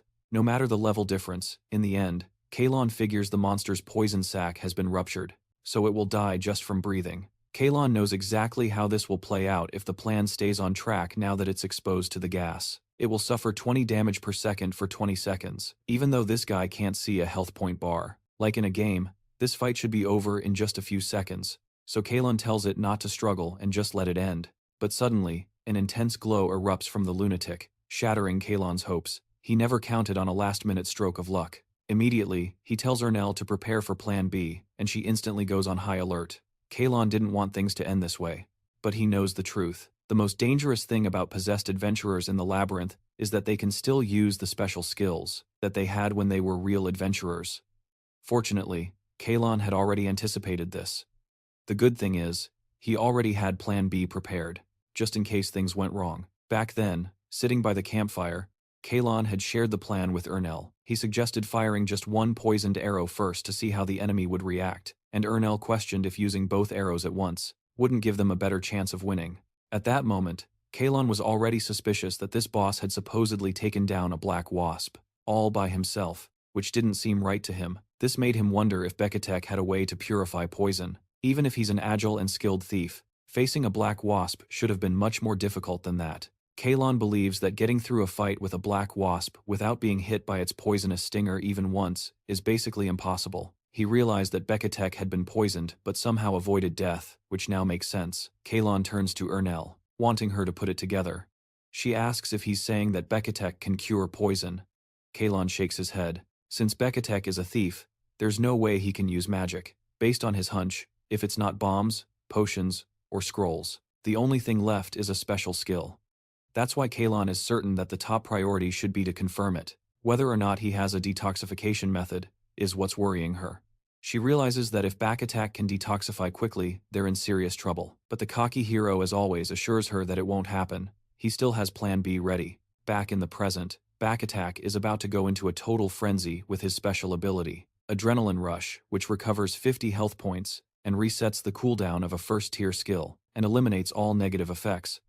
This maniac can feel the surge in his chest as the ability activates. He instantly uses careful steps and dashes directly towards Kailum. It's a horrific sight. The boy knows there are only 3 seconds left for the hourglass to reset. Yuna panics, her bow drawn and ready to fire, but she asks Kailum if it's time. He stops her, saying it's not yet. He figures that since Bekatek just activated a movement skill, he would dodge the shot anyway. For Plan B to work, Kailum knows he first needs to create some distance from Bekatek. He dashes forward, sliding while firing an electric shock at Bekatek. The freak dodges effortlessly and quickly closes the distance, grabbing Kailum's hand. In that moment, Kailum loses his grip on his wand. A sense of despair washes over him. His fate might be sealed. Bekatek immobilizes him, blade in hand, ready to end it all. Kailum, while being pinned, locks eyes with Yuna and gives her a subtle signal. Yuna catches on instantly as she gets into position, ready to shoot. Just as she steadies herself, the attacker shoves his blade into Kailum's abdomen. Kailum forces out the words, Plan B. Yuna screams his name, panic flooding her voice as Kailum feels the knife wound, burning like fire. It's at this moment that Kailum takes out the potion he got from the party in Vertine. The guy is barely holding on, gripping the bottle with trembling hands. But right on cue, Bekatek sees the movement and copies him, taking out his own potion. This startles Kailum, realizing that even now this idiotic thief's habit of imitation hasn't changed. Right after a window appears, showing that it's Kailum's turn, that confident look returns to his face. He thanks him, silently thanking the idiot for falling for the bluff and acting exactly as planned in Plan B. Furthermore, Kailum decides to face this with only the power of potions. So he tells the guy to do his worst, warning him that the dagger won't be what defeats him. He downs it all in one go. That's when he gives Yuna the order to shoot, as it's time for this persistent scoundrel to say goodbye. A new window appears, saying his turn has ended as the hourglass flips again. The potion still drips from Kailum's mouth as the blade strikes his chest once more. But something is strange this time. Kailum suddenly grabs Bekatek's neck firmly.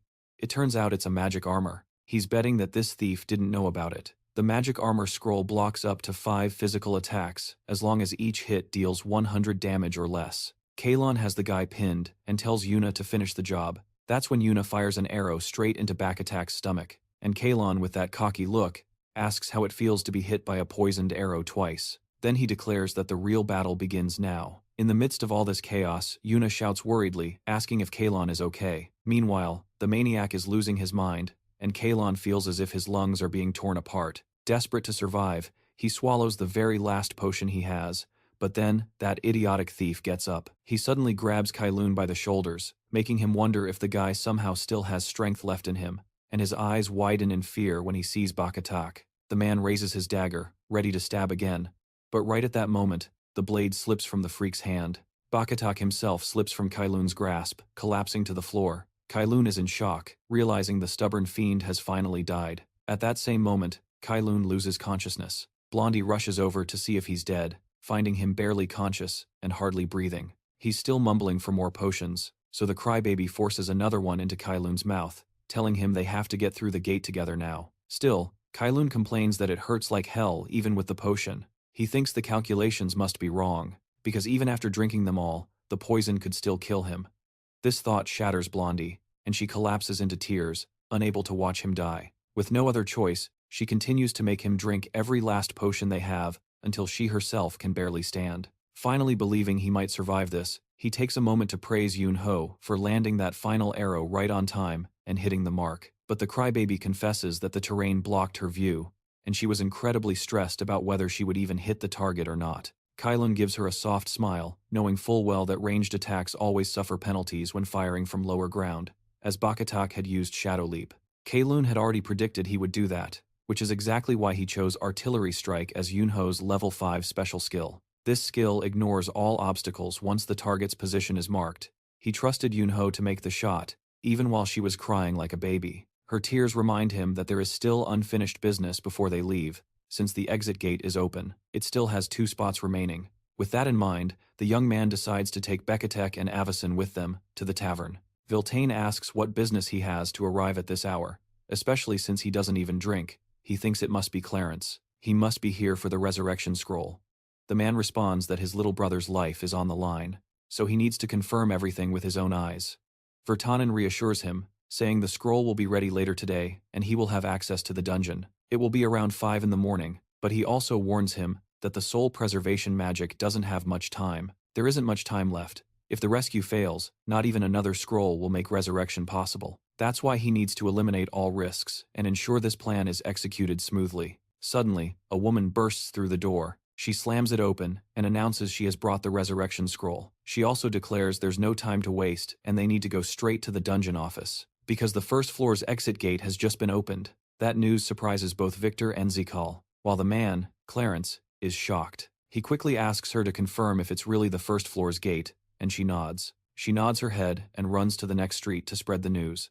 Victor decides to check immediately. Meanwhile, Zikal makes a joke, saying he heard rumors about the dwarves' money being stolen again. He wonders if it's a rookie this time. In the underground control room of the Dungeon Union, right next to the exit gate, the mood is tense. A girl is crying her eyes out. No one has come out yet, and it feels like an eternity. She can't believe she's stuck in this situation because of some ridiculous rumor. Suddenly, the nerd senses movement. Someone is emerging from behind her. A crowd has gathered, all eager to know if the gate has truly opened. Clarence greets the instructor, and she acknowledges him with a nod. Already aware of the news, she assumes Clarence has come to see if Avicim made it out, and he confirms with a nod, though he's clearly not getting his hopes up. Just then, something starts to emerge from the gate. The instructor offers a few words of comfort. She tells him she hopes everything works out for him and advises him not to worry too much about his younger brother just yet. She insists on checking who is coming out first. That's when a zombie-like face begins to appear through the portal. The moment the instructor sees it, she completely loses it, screaming in horror and wondering what is wrong with that rotten-looking face. Suddenly, someone is thrown out of the portal, as if they were a piece of trash.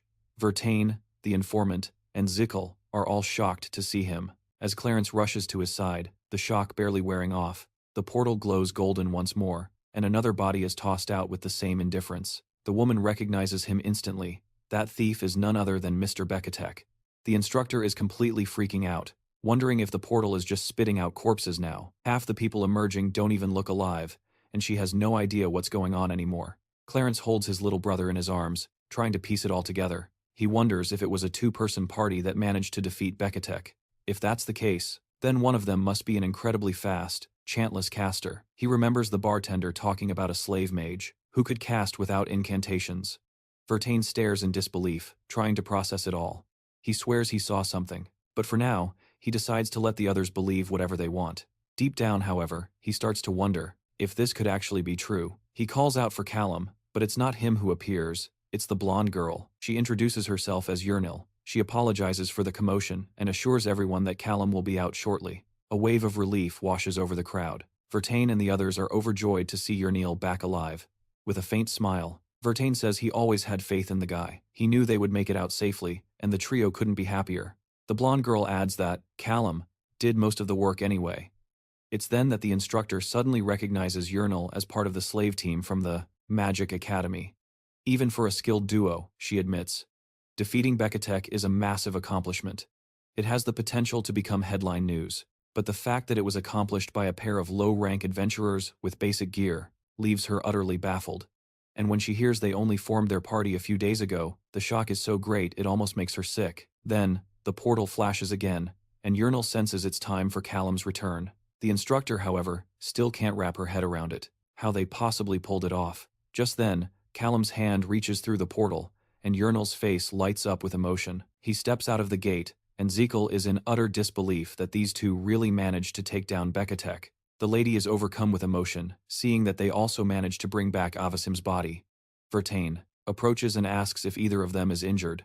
But Callum just glances around the room, thinking it's too loud in here. He can barely stay on his feet. He mutters something to the priest about 8,000 gold coins, barely able to form the words, and Urinal begins to panic. She screams, wondering what's wrong with him. Later, at the Temple of Nathaniel, Kael opens his eyes and asks the priestess what happened. She says he fainted the moment he stepped out of the portal. Apparently, he passed out from an overdose after chugging too many healing potions. Kael tries to explain himself. He says it was the only way to survive. Besides, he's more worried about the payment. She rolls her eyes and tells the blockhead it's on the table, asking if he wants to check. Kael takes a look and sees it's only 7,850 gold coins. He's short 150. That's when the priestess casually mentions it's the treatment fee, and Kael grumbles that he never asked to be treated. She lets out a nervous laugh and says Yunhei authorized it. This instantly irritates him. After that, she asks if he plans to go to the Magic Academy next door. He needs to claim his free citizen status, but Kael doesn't answer. Instead, he changes the subject and asks what happened to Vax and Bakatak. This reminds her that Vax is currently in the resurrection chamber, and the revival process will begin soon. As for Bakatak's body, she said it was sent to the morgue. When Kael asks if the corpse had a soul preservation spell on it, she confirms it did not. That means resurrection isn't possible. Soul preservation is a spell that binds the soul to the body for 1 week, and if the body is recovered within that time, revival can still happen. Still, Kael thinks there might be a loophole in Bakatak's case, like if the dungeon master had extracted his soul and sealed it in a jar, as if to preserve it, and if someone were to retrieve it from the Sanctuary of Souls, then resurrection could still be on the table. Kael thinks they don't even know the sanctuary exists, which is why they say resurrection is impossible. He himself only discovered it while playing on the God of Strategy difficulty level. After that, he bids farewell to the priestess and heads to the Magic Academy. On the way, he runs into Yunhei, who asks if he's feeling better. He shows her the money they earned. He says they'll use it to finally free themselves from the label of slaves. This makes Yunhei beam with excitement. Later, after running the numbers, it turns out Yunhei can't be freed from her slave status yet. Kael is sure they have enough gold to make it happen. It turns out the cost to become a free citizen is 3,000 gold, based on contribution points. Yunhei's share only amounts to 2 gold, so she isn't eligible for citizenship yet. Kael stands up to argue on her behalf, questioning the standard used to calculate and distribute the rewards. The finance guy doesn't look too thrilled to be pulled into a discussion. He resorts to a visual explanation to make his point. He shows what he calls the Scales of Justice, a magical tool that apparently weighs what each person contributed to the adventure. Based on the testimony given by Vertinum's party, the scales have already decided how things should be divided. Kael is curious, as this is the first time he's seen this magic in action, but that doesn't stop him from arguing. He insists that Yunhei's share is far too low, especially since she personally crafted the weapon that took down the possessed Lord Bakatak. The finance guy asks if any of that was included in the contract Kael signed with the party, but Kael is quick to counter. He explains that the plan was always to get a poisoned arrow and clear the next room, and if Yunhei didn't have the skill to do it, he wouldn't have proposed the contract in the first place.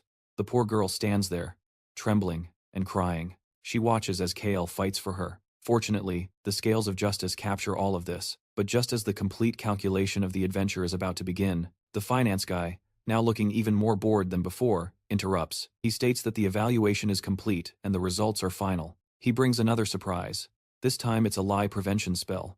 As if the situation wasn't already confusing enough, he casts the spell on both his teammates, telling them their tongues will go numb if they lie and that he needs to use this trick. Whenever he is evaluating the contribution of a slave team, the guy, who honestly looks like he has better things to do than listen to dungeon stories, tells them to put their bags on the table and give a true summary of what they really did during the dungeon trip.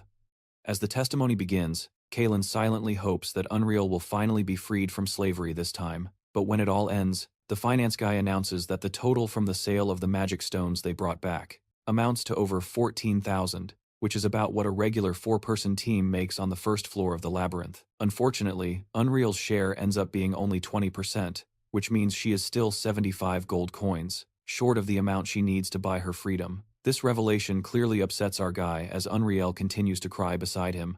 The finance guy looks like he could pass out from sleep deprivation at any moment, but he still makes an effort to comfort the elf girl, explaining that the average income for a slave in the Labyrinth is around 500, with a survival rate of less than 10%. And if she just does the basic math, she has already earned more than most manage in 5 separate dungeon runs. Then comes the hard part. The same guy explains it without sugarcoating, saying that the only reason she made it out alive with so much money is because of Kailum, since all she really did was follow his strategy, just to crush her spirit a little more. He points out that she only fired 2 pathetic arrows the entire time. Still, he offers her a chance to speak up if she has any problem with the final distribution. To everyone's surprise, the girl accepts the outcome without hesitation, while Kailum just stands there like a statue, unable to do anything. The finance guy, cold as ever, blocks any attempt Kailum might make to help her, reminding him that sending criminal slaves into the Labyrinth is meant to be a punishment. So he turns to Kailum and asks if he wants to spend his gold to buy his own freedom. And even though Kailum doesn't want to go through with it, he ends up accepting the offer, and finally frees himself once the finance guy finishes the evaluation. He orders Unreal to be taken to the slave quarters, casually mentioning that she could be sold for a good price at the Adventurers Guild thanks to her archery skills. The poor girl screams Kailum's name as she is dragged to the slave chamber, and Kailum just stands there, silently thinking that he will look for her later. Before he can walk away, the boring guy suddenly perks up and asks if Kailum intends to enroll in the University of Magic, saying they wouldn't want to lose a mage as powerful as him, especially one with a talent for casting spells quickly and without incantations. He even extends his hand, promising the Academy's full support in all areas. Noticing this guy's complete change in attitude, Kailum thinks it's probably because he now sees him as a free man. He starts to wonder how many mages must have died during the Labyrinth eruption, which explains why the Academy is suddenly scrambling for someone like him. So Kailum decides to play along with the guy and casually asks what kind of perks he would get if he enrolled. Just as Jacob is about to make his most tempting and convincing offer, Professor Moline appears from behind, asking if this is the guy they've been hearing rumors about. The old man states that he came personally just to confirm if someone with such rare abilities truly exists. Kailum introduces himself politely, trying to score some brownie points, and Malon seems to like the glint in his eyes. But instead of continuing the conversation about admissions, the professor says it's not the time for that, and throws a question at him, asking what he thinks is the most important mission of a mage. Kailum ventures a guess and asks if it's about developing new magic or eliminating monsters from the Labyrinth, but the old man cuts him off right there. Myelon says that the true mission is to eliminate possessors from other worlds. That single sentence sends a chill down Kailum's spine, and he suddenly feels that if this old man finds out he's from another world, he might not even get a chance to explain before he's hanging from a rope. The old man continues, explaining how the Labyrinth's eruption caused an insane amount of destruction, and now it's up to the mages to intervene and deal with the aftermath while figuring out how to stop it from happening again. From what they've managed to investigate so far, it seems the main cause behind these eruptions is the growing number of possessors who have crossed over into this world. He adds that when these people avoid entering the Labyrinth for more than 2 weeks, the Labyrinth itself reacts with eruptions in an attempt to eliminate them completely. Malon admits that he still doesn't fully understand why things are set up this way, or who exactly is behind it, but he makes it clear that eliminating these isekai individuals has become necessary if they want to keep the world in one piece. Hearing all this makes our guy more than a little nervous as he begins to process that even after finally winning his freedom, life still has no intention of letting him relax, and peace is clearly not part of the deal. The old man finally gets to the point and says that from what he's heard, Kailum used to be a Labyrinth adventurer from the city of Windom in the far west and ended up as a slave, after being accused of murdering a colleague, someone he claimed had been taken over by a possessor from another world. Kailum stands there completely frozen as fear slowly takes hold of him, while the old geezer casually invites him to join the Possessor Identification Club that he leads, making a smug remark about how Kailum is certainly not possessed. Kailum chooses to remain silent, and it turns out to be the wisest decision he's ever made, because if he had answered immediately, the active lie detector on him would have exposed the truth that he himself was possessed. The old man looks directly at our boy and asks why he's suddenly gone quiet, forcing him to say something by pointing out that it really doesn't seem like a difficult question to answer, as Mylon repeats himself with that same calm yet terrifying tone. Kailum starts to grow increasingly restless, wondering how the hell he's supposed to escape this situation. He had gotten a little full of himself, just because he managed to get out of the labyrinth alive, and now it seems that confidence might end up costing him his life. He starts to wonder exactly where he went wrong, and if he should have spent more time understanding this world before approaching this place. Meanwhile, the old man keeps pressing for a proper answer, and just when it seems Kailum is completely cornered, Clarence walks in. He greets the old man and intervenes with a perfectly timed save, saying that the poor boy probably hasn't recovered yet after getting out of the labyrinth. He adds that trying to recruit Kailum the moment he gained his freedom seems a bit too hasty. The old man replies poetically with a smug phrase, saying that a diligent farmer never wastes time when it comes to reaping a promising harvest, and asks if Clarence's professor, Islav, is also interested in Kailum. Clarence gladly says yes, arguing that with a talent like his, who wouldn't be? He then adds that Kailum's skills seem much more suited for something like labyrinth exploration, instead of going out hunting the possessed.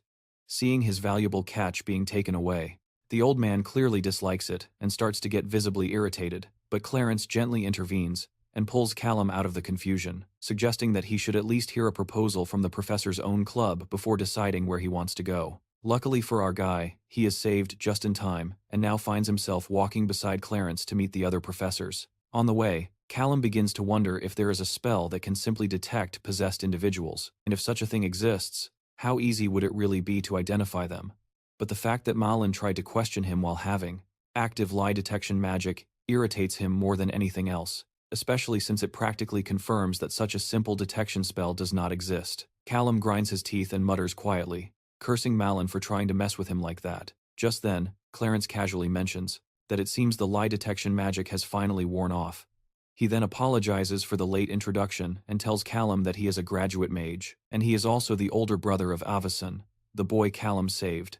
He expresses his gratitude to our friend for helping to retrieve the body and saving his little brother in time. The older brother begins by apologizing for the long and awkward silence, saying that he finds it extremely rude to have a proper conversation with someone while they are still under the effect of a lie detection spell. He explains that most people actually see this spell as completely offensive, which is why its use has been banned for the general public and is now limited only to situations like slave team evaluations. Clarence also apologizes for the way the old man treated him, admitting that only a small number of people truly hate the otherworldly possessed to the point of being obsessed. Unfortunately, Malin is one of them. He continues to explain that the entire University of Magic is more or less divided into 3 major factions, each with its own opinion on the matter. The first faction is led by Malin, who lives and breathes for one purpose, which is to mercilessly eliminate every possessed individual he encounters. The second belongs to Professor Islav, who supports the idea of helping the possessed to survive and navigate the labyrinth like any other explorer. The third and final faction, which seems to have been formed more out of necessity than actual belief, is led by Professor Downstream, who believes that the otherworldly possessed should be treated with deep respect. This last faction catches our guy's attention the most, and when he starts to show a bit of interest, Clarence begins to explain that the old man who leads this group spends his time studying ancient texts and tomes of magic. According to what he has discovered so far, it seems that the possessed people are actually in conflict with the Labyrinth Master. Clarence continues, saying that the Labyrinth Master has the terrifying ability to capture souls and drive them to complete madness, making it almost impossible for anyone to resist his will once they fall under his influence. However, recent discoveries have raised the possibility of a mage who might be able to resist that madness, and apparently, the guy with the strange name, Dumbledore, believes that this mysterious mage is none other than an otherworldly possessed. When Clarence mentions that this mage is known as the Shift Mage, it makes our guy break out in a cold sweat. Clarence continues, saying that this supposed turn mage is believed to be capable of pausing the physical world and operating purely through rational thought, as if the normal rules of time and movement don't apply to him. He admits, however, that no one has ever found this mage, and the entire theory comes from an enigmatic scribble found in an ancient text, meaning it might just be a myth. The guy adds that the ancient text is filled with confusing and almost incomprehensible words, which is probably the reason why only 2 other people have bothered to join this painfully boring faction. Kailum can't help but scoff at this, asking aloud if something so small could truly be called a faction. Clarence replies that the only reason it still holds that title is because everyone chooses to show some courtesy, since old Professor Dumbledore is a senior member of the faculty and insists on calling it that. Clarence then asked Kailum to follow him, so he could finally meet his professor, Isolef, who was waiting for him. As soon as he entered the room, the professor began to promote his club, clearly trying to make it sound more impressive than the other 2. He explains that his group focuses on discovering secret rooms and hidden monsters within the labyrinth, and at the moment, their main research revolves around possessed adventurers, not the otherworldly kind. He goes on to clarify that, by possessed, he's referring to beings like Lord Bakatak, who exist in a state where they can't be clearly defined as living or dead. The professor shares his theory that these individuals still have their souls lingering somewhere in this world, and he believes these souls have been trapped deep within the labyrinth. Upon hearing all this, our friend starts to put the pieces together and realizes that if even someone at a professor's level doesn't know about this, then the knowledge of the Sanctuary of Souls has yet to be discovered. Isolef thanks Kailum for bringing Bakatak's body, saying it has given them a great opportunity to track the soul and possibly prove his hypothesis correct. The professor does everything he can to hype up Kailum and convince him to join the club, before finally asking if he wants to team up with them and help locate the missing soul. For a professional gamer like Kailum, this whole soul hunting thing sounds laughably simple, considering he's done it countless times in quests in the game. He used to recruit possessed adventurers as companions after restoring their souls, and now he wonders if the same thing might be possible here as well. He begins to ponder the benefits of sticking around and enrolling in the university, and with that, it's time for him to make a choice about which faction to join. He immediately crosses off the old man's group, thinking it's safer to stay away from that walking headache. A-Stream's faction doesn't sound too exciting either, with all its small talk about reverence, which basically leaves Isolef's faction as the only reasonable choice left. Kailum confirms if he could form his own party for club activities, and even though the professor finds it a bit unusual, since most students usually try to join a senior's party, he still agrees without a fuss. With his condition accepted, Kailum happily joins the club without missing a beat. Later that same night, in the Magic Academy's dormitory, Kailum is shown to his assigned room. The assistant politely tells him to get some rest, knowing he must be completely exhausted by now. But the moment Kailum steps into the dorm room, he is left stunned and speechless. It's the kind of place that exudes even more luxury than the mansion he used to live in. Before the assistant leaves, he quickly asks if the party members he recruits could stay by his side. The lady chooses to completely ignore the question and leaves silently, without saying a word. Our hero finally settles into the bath and takes a moment to enjoy the luxury he's found himself in, feeling genuinely happy for having escaped the labyrinth, saved the girl, and even managed to break free. All this good fortune coming one after another seems almost too good to be true. He decides he needs to learn more about this world and resolves to visit the library. He also plans to stop by the admissions office tomorrow and pick up Riernil. As he sinks deeper into the hot bath, he finally starts to feel that the tutorial is over and the real journey is about to begin. The next day, Kailum shows up to class looking like he hasn't slept a wink. It's pretty clear the guy spent the whole night in the library, buried in books, and is now running on fumes. He keeps thinking about how he was almost caught during that mess with the lie detector and tells himself he can't afford to let his guard down like that, ever again. Right in the middle of his thoughts, Dumbledore, who turns out to be the one giving the lecture, suddenly calls him out and asks if he's the new student who has already become famous all over campus. Then, the old man introduces himself as one of the resident hermits of the university and continues the class. He starts by explaining a spell called Memories, which is used to summon something known as a memory book. After that, he asks everyone to sign the contract being passed around by the assistant, so that each of them can receive their own book. The old man tells the students to take their books and check how many slots are available, explaining that the number of slots depends on the caster's level. Since Kailum is currently at level 5, he ends up receiving 3 spell slots for now. After everyone finishes getting their spell slots, the old man tells them that although they can only learn a number of spells equal to their slots, there is also the option to mix those spells to create completely new ones. Without bothering to explain further, he suddenly claims he's not feeling very well and hands over all teaching duties to his assistant, Scarlet, using his so-called illness as the perfect excuse to slip away and disappear from the scene. Scarlet who already seems to be carrying the entire school on her back, has no choice but to accept what Dumbledore throws at her, knowing full well there's no use arguing. She then gathers everyone without wasting a moment and takes the entire class to the training grounds.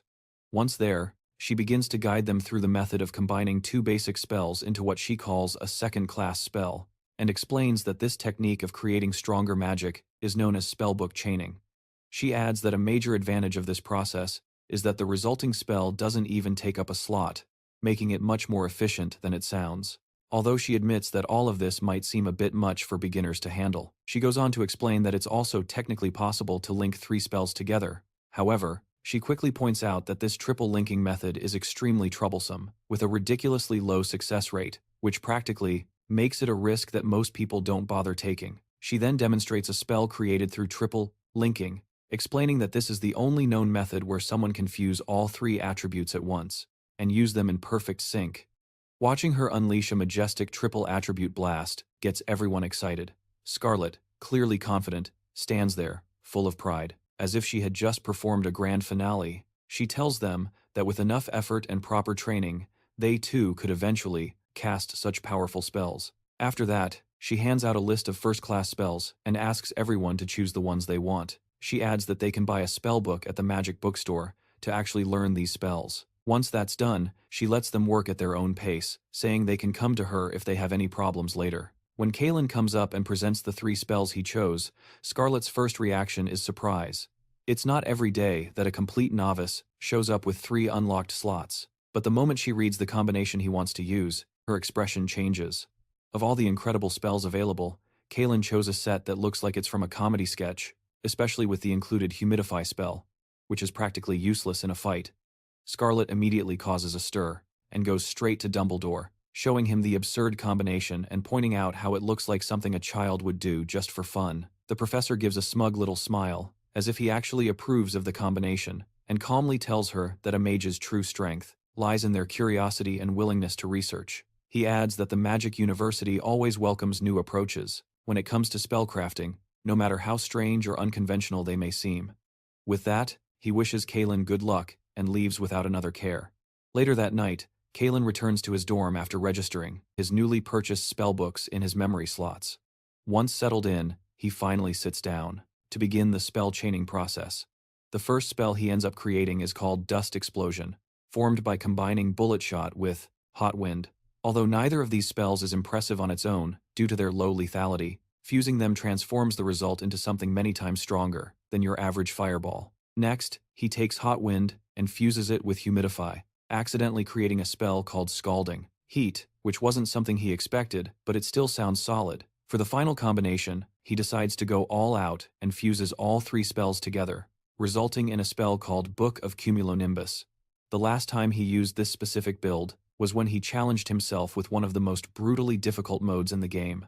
The ultimate spell it creates, Cumulonimbus, forms a massive thundercloud that calls down lightning from above, and now he can't wait to test it. Using his special hourglass ability, he decides that, tomorrow morning, he will go to the shop to buy a proper lightning wand, and once that's done, he plans to get what he considers his most important asset, Yuna. The next day, at the Adventurers Guild, Yuna is called and informed that a client is interested in buying her for Labyrinth exploration. The news sends a wave of dread through Yuna as she starts to imagine what kind of person would want to buy her, and what terrible things they might have in mind. Her thoughts spiral into every dark possibility she can imagine, and her panic builds until suddenly she hears someone call her name and say that he missed her very much. She looks up and nearly jumps out of her skin when she sees Kailum sitting there, completely calm, as if he has all the time in the world.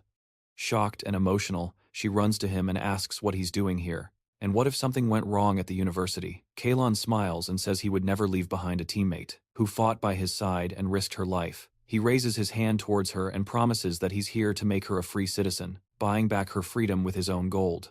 For Kailum to officially make Anil a free citizen, there are 2 possible routes he can take. The first is to collect the reward for recovering Avson's body. When Anil hears this, she immediately asks if that reward hadn't already been settled.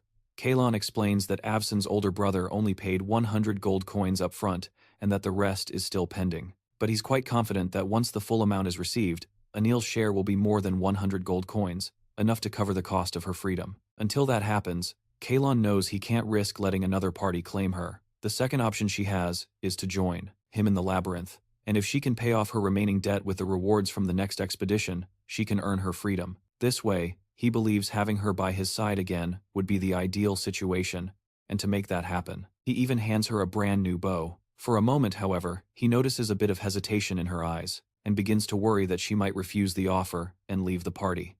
But what happens instead completely surprises him. She looks at him and asks if it's really okay for her to continue following him.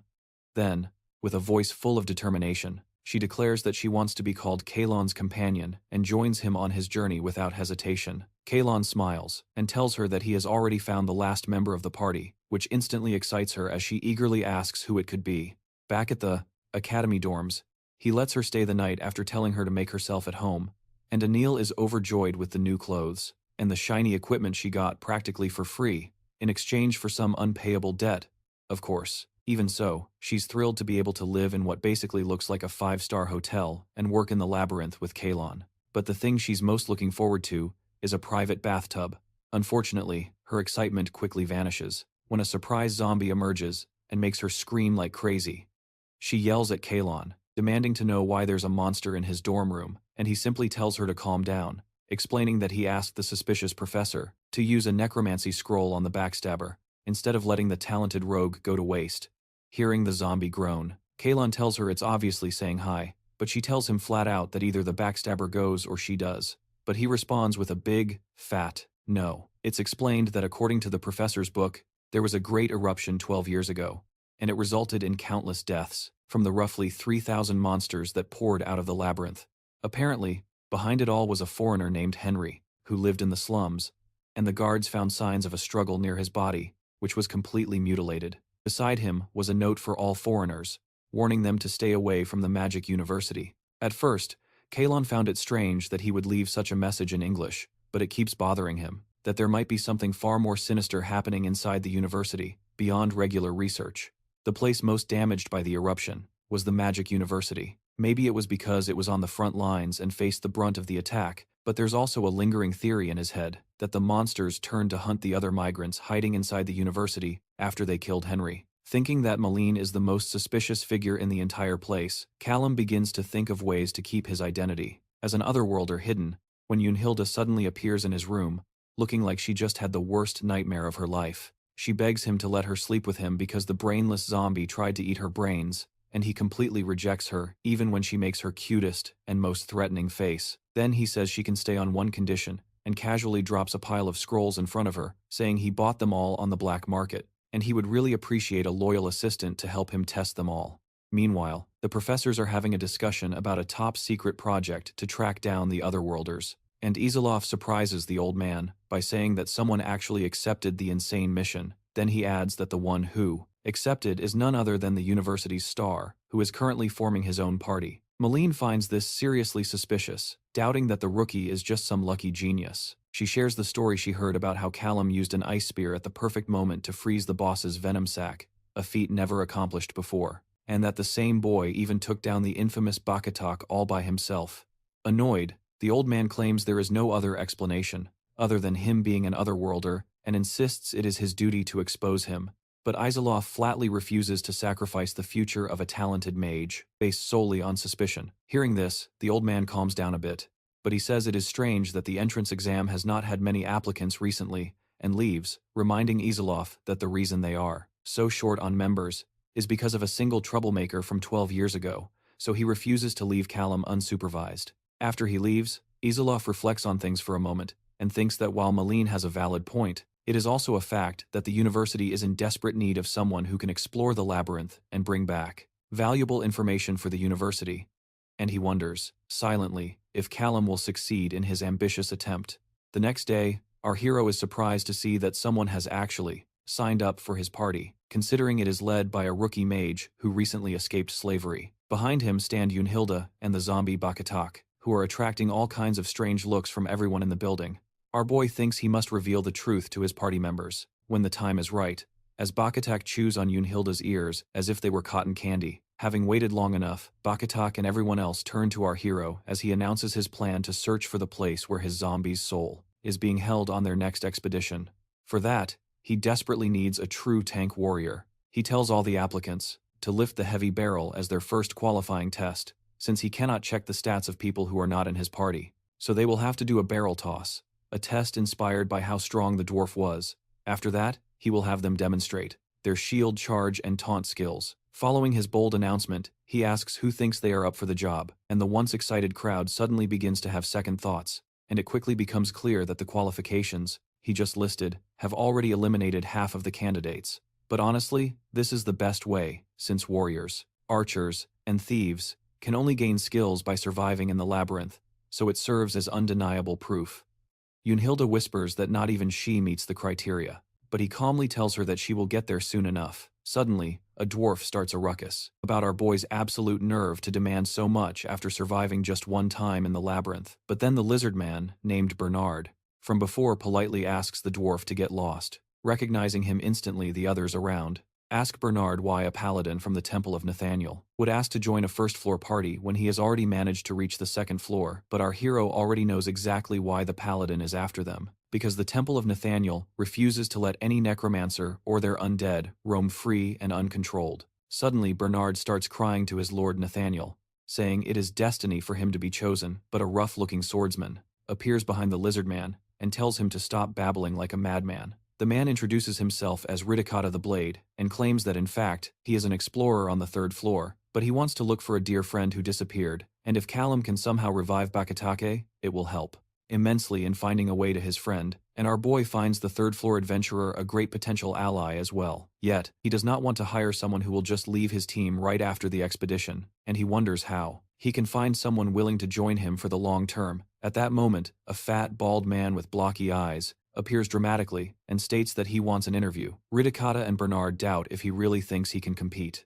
but the monk shouts that he absolutely has to join the party anyway. Our boy is genuinely surprised to see the dedicated monk practically begging for an interview, and drops the sudden bombshell that Bakatake was actually his brother from another mother. The bald monk admits that Bakatake died because of him, and explains that the famous first-floor adventurer stayed with his group for 3 whole years, because he loved the group more than climbing to the upper floors. Over time, the monk felt that he was wrong, and thought that maybe he was holding the big guy back, so one day they told him he should leave instead of wasting his talent with a bunch of newbies like them. At that moment, the red-haired rogue gave them a cheerful smile, and acted as if everything was fine, and 3 weeks after that, the monk's group was attacked by raiders who tried to trap them by closing the dungeon gate, yet one of the girls somehow managed to get out and report it to the guild, and because Bakatake was there, he immediately rushed to the new entrance gate. Meanwhile, the monk lost his teammates and gave up on life at the last second, but suddenly, a mysterious gate appeared behind him, and from it emerged a laughing demon with a monstrous smile stretched across its face. The monk ran in fear, while Bakatake, who was unrecognizable, cut down the raiders as if they were just practice dummies made of tissue paper. It is precisely because of this guilt that the monk claims he absolutely must be the one to help with the mission. To recover his comrade's soul and dignity, surprised, Kailum thinks that wandering bosses, like what happened to Bakatake, normally only appear on the deeper floors of the labyrinth, and he has never heard reports in history of one appearing on the first floor. With guilt consuming him, the monk says he has felt horrible every day since then, and grabs the Bakatake zombie. With tears in his eyes, he asks the drooling zombie if he really came back to help them after everything that happened, and even sold his soul to the labyrinth master, just for his old comrades who once abandoned him. Seeing him fall to his knees and beg for forgiveness, Ridicata gives up and says he clearly deserves to go, but Bernard starts shouting that the monk is trying to eliminate the competition, earning pity points, and he refuses to join unless the monk can break the barrel. Our boy finds this a bit irrational, since monks normally develop agility instead of pure strength. Upon seeing the big handsome man smash the barrel with his bare hands, Kailum suddenly realizes that he is a strength monk, exactly the type of frontline fighter he had secretly hoped for. With that, the party is finally complete, and our hero tells the monk to get ready before they leave. The big guy casually says he needs to get his wife's permission first, so our boy tells him to sort it out, and tells Uni Rio to head back to the dorms. She asks where he's going, to which he replies that he needs to handle some things at the university before they dive into it. On the way, he thinks that if there really is a secret organization from other worlds hidden within the university, then they are the biggest danger to him now, especially since he is in the spotlight. After making strange magic combinations, accepting Professor Eiselhoff's insanely difficult quests, and recruiting one old monk as his main fighter, instead of 40 amazing choices. But all these flashy moves are calculated on purpose because he wants them to suspect he is a migrant. He walks in, thinking that he needs to clear his name once and for all if he wants to maintain his status as a one-of-a-kind genius. And the person who will help him do this is none other than the grumpy old Malini. The moment Malini sees him, the old man questions if the rookie really managed the enchantment, and Kailum casually admits it, as if it were nothing. The old man taunts his luck, so our boy decides to provoke him back, and says it must be luck, because the dual binding was no big deal, and the triple binding was a joke, leaving Melanie completely stunned. This angers the old man so much that he declares it is all a lie, unless Kailum is blessed by the Lord of Wisdom. And Professor Dastrom appears from behind saying that maybe Kailum really is blessed by the stars themselves, but old Malini is dead serious and declares that it is absurd for him to pull off a triple enchantment unless he is a migrant. Eiselhoff asks the senile fool what the hell he thinks he is doing, but Melanie loudly announces that he will use lie detection magic in front of everyone, and force Kailum to prove he is a filth from another world, promising to apologize completely and pay our boy back, in a big way, if he is wrong. However, if he is right, he will execute him on the spot. Completely unfazed, our boy tells the senile man to stop talking and start the test. Malini casts the spell, and Kailum shouts at the top of his lungs that he really is a migrant from another world, right in front of the entire school. At that moment, he stops time and scoffs that Melanie actually used the spell just as he had expected. This moment of clarity also allows Kailum to determine if there are really other migrants in the room. First, he looks at Professor Eiselhoff, who seems to be completely on his side, while old Malini is just a very worked-up old man. The unreadable face of Professor Dastrom is as unreadable as ever, while Professor Enver's overly cheerful smile looks like a huge red flag. In the last 5 seconds of frozen time, our boy executes his brilliant plan and tells the one lie he knows will hurt the least. That Labyrinth Abyss is the best game he has ever played. His time runs out, and an intense shock courses through his body as time resumes because he lied. As he collapses to the floor in agony, Eiselhoff rushes to help Kailum and officially announces that he is not a migrant, leaving Malini completely speechless. And in a hilarious turn of events, 1 week passes, and Neil asks our hero if he's really okay because he was in a coma for 2 whole days after the massive shock, but it was totally worth it to get an apology from that proud man, as well as the high-grade compass as proper compensation. True to its name, the compass is a legendary tool that guides the user towards treasure chests in the labyrinth, with even more special effects at higher levels, though he isn't sure what kind of effects the compass will eventually unlock. Kailum is certain that finding legendary items is going to be much easier now with this. He finally enters the labyrinth with his new companions at his side. However, a surprise awaits them. As soon as they enter, Kailum spots a group of adventurers gathered and whispering about something, so he asks Irene if she can hear anything, and she tells him they're surprised to see how shabby his party looks compared to the flashy rumors. Just then, the girl with the bowl cut approaches and greets his party, politely asking if she can have a minute of his time before they go in.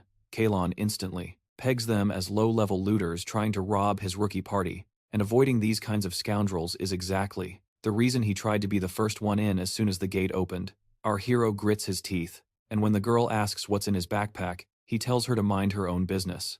The shady woman warns that the labyrinth is full of looters, so if he has anything valuable he's afraid of losing, she, being such a kind and attractive lady, would be happy to keep it safe for him. Surprisingly, Amos is the one who steps in, telling the girl who's as flat as a board to get lost because their leader isn't some clueless idiot, and he could easily turn filthy thieves like them into barbecue if he wanted to. That really ticks her off, so she storms off, huffing that it was just harmless advice, and to Kailum's surprise, she and her suspicious group enter the labyrinth without another word. As they go in, he quietly asks if they were really looters, but he is told not to worry because he can count on their sharp ears to hear anyone approaching at any moment. However, a loud cry for help suddenly echoes, and our hero quickly turns to see an adventurer running in their direction, screaming that a looter is after her. It turns out to be the suspicious girl from before, but he doesn't buy it, and demands a good reason to help her now as she falls to her knees and begs. He thinks he would have roasted her to a crisp before she even said a word, if this were just a game, but he decides to hear her out and asks why he should help a scummy thief like her. She admits to being rude before, but swears she was ambushed by evil men that would give anyone nightmares, which manages to make Neil feel sorry for her. Despite everything, Kailum thinks it's possible she's not lying, but trusting anyone in the labyrinth is the shortcut, fastest to a dramatic and meaningless death. With a cold, cutting glare, he tells the woman to get lost if she doesn't want to be hit by his magic. giving her until the count of 3. The harpy continues to plead with him, putting on her best damsel in distress act.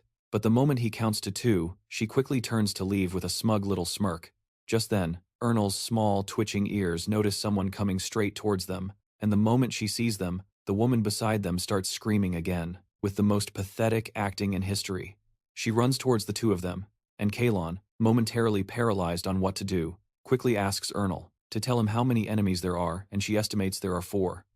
An arrow comes flying from the darkness, but the Gigachad monk cuts it down with style. Although this small opening allows Bullcut to get past him, she pretends to run past our hero before suddenly revealing her true colors. In the blink of an eye, she spins and holds a staff to his neck, acting all smug about how her performance was worthy of Logan. Paul Emus panics as the lady boasts about using a magic interruption skill to render Kailum useless, but our hero calmly orders the monk to keep his eyes on the real enemy and activates the hourglass. With time now frozen, he lets out a heavy sigh of relief with the attack-nullifying scroll clutched tightly in his hand. He is genuinely impressed with how she used herself as bait and made the smart choice to target him first.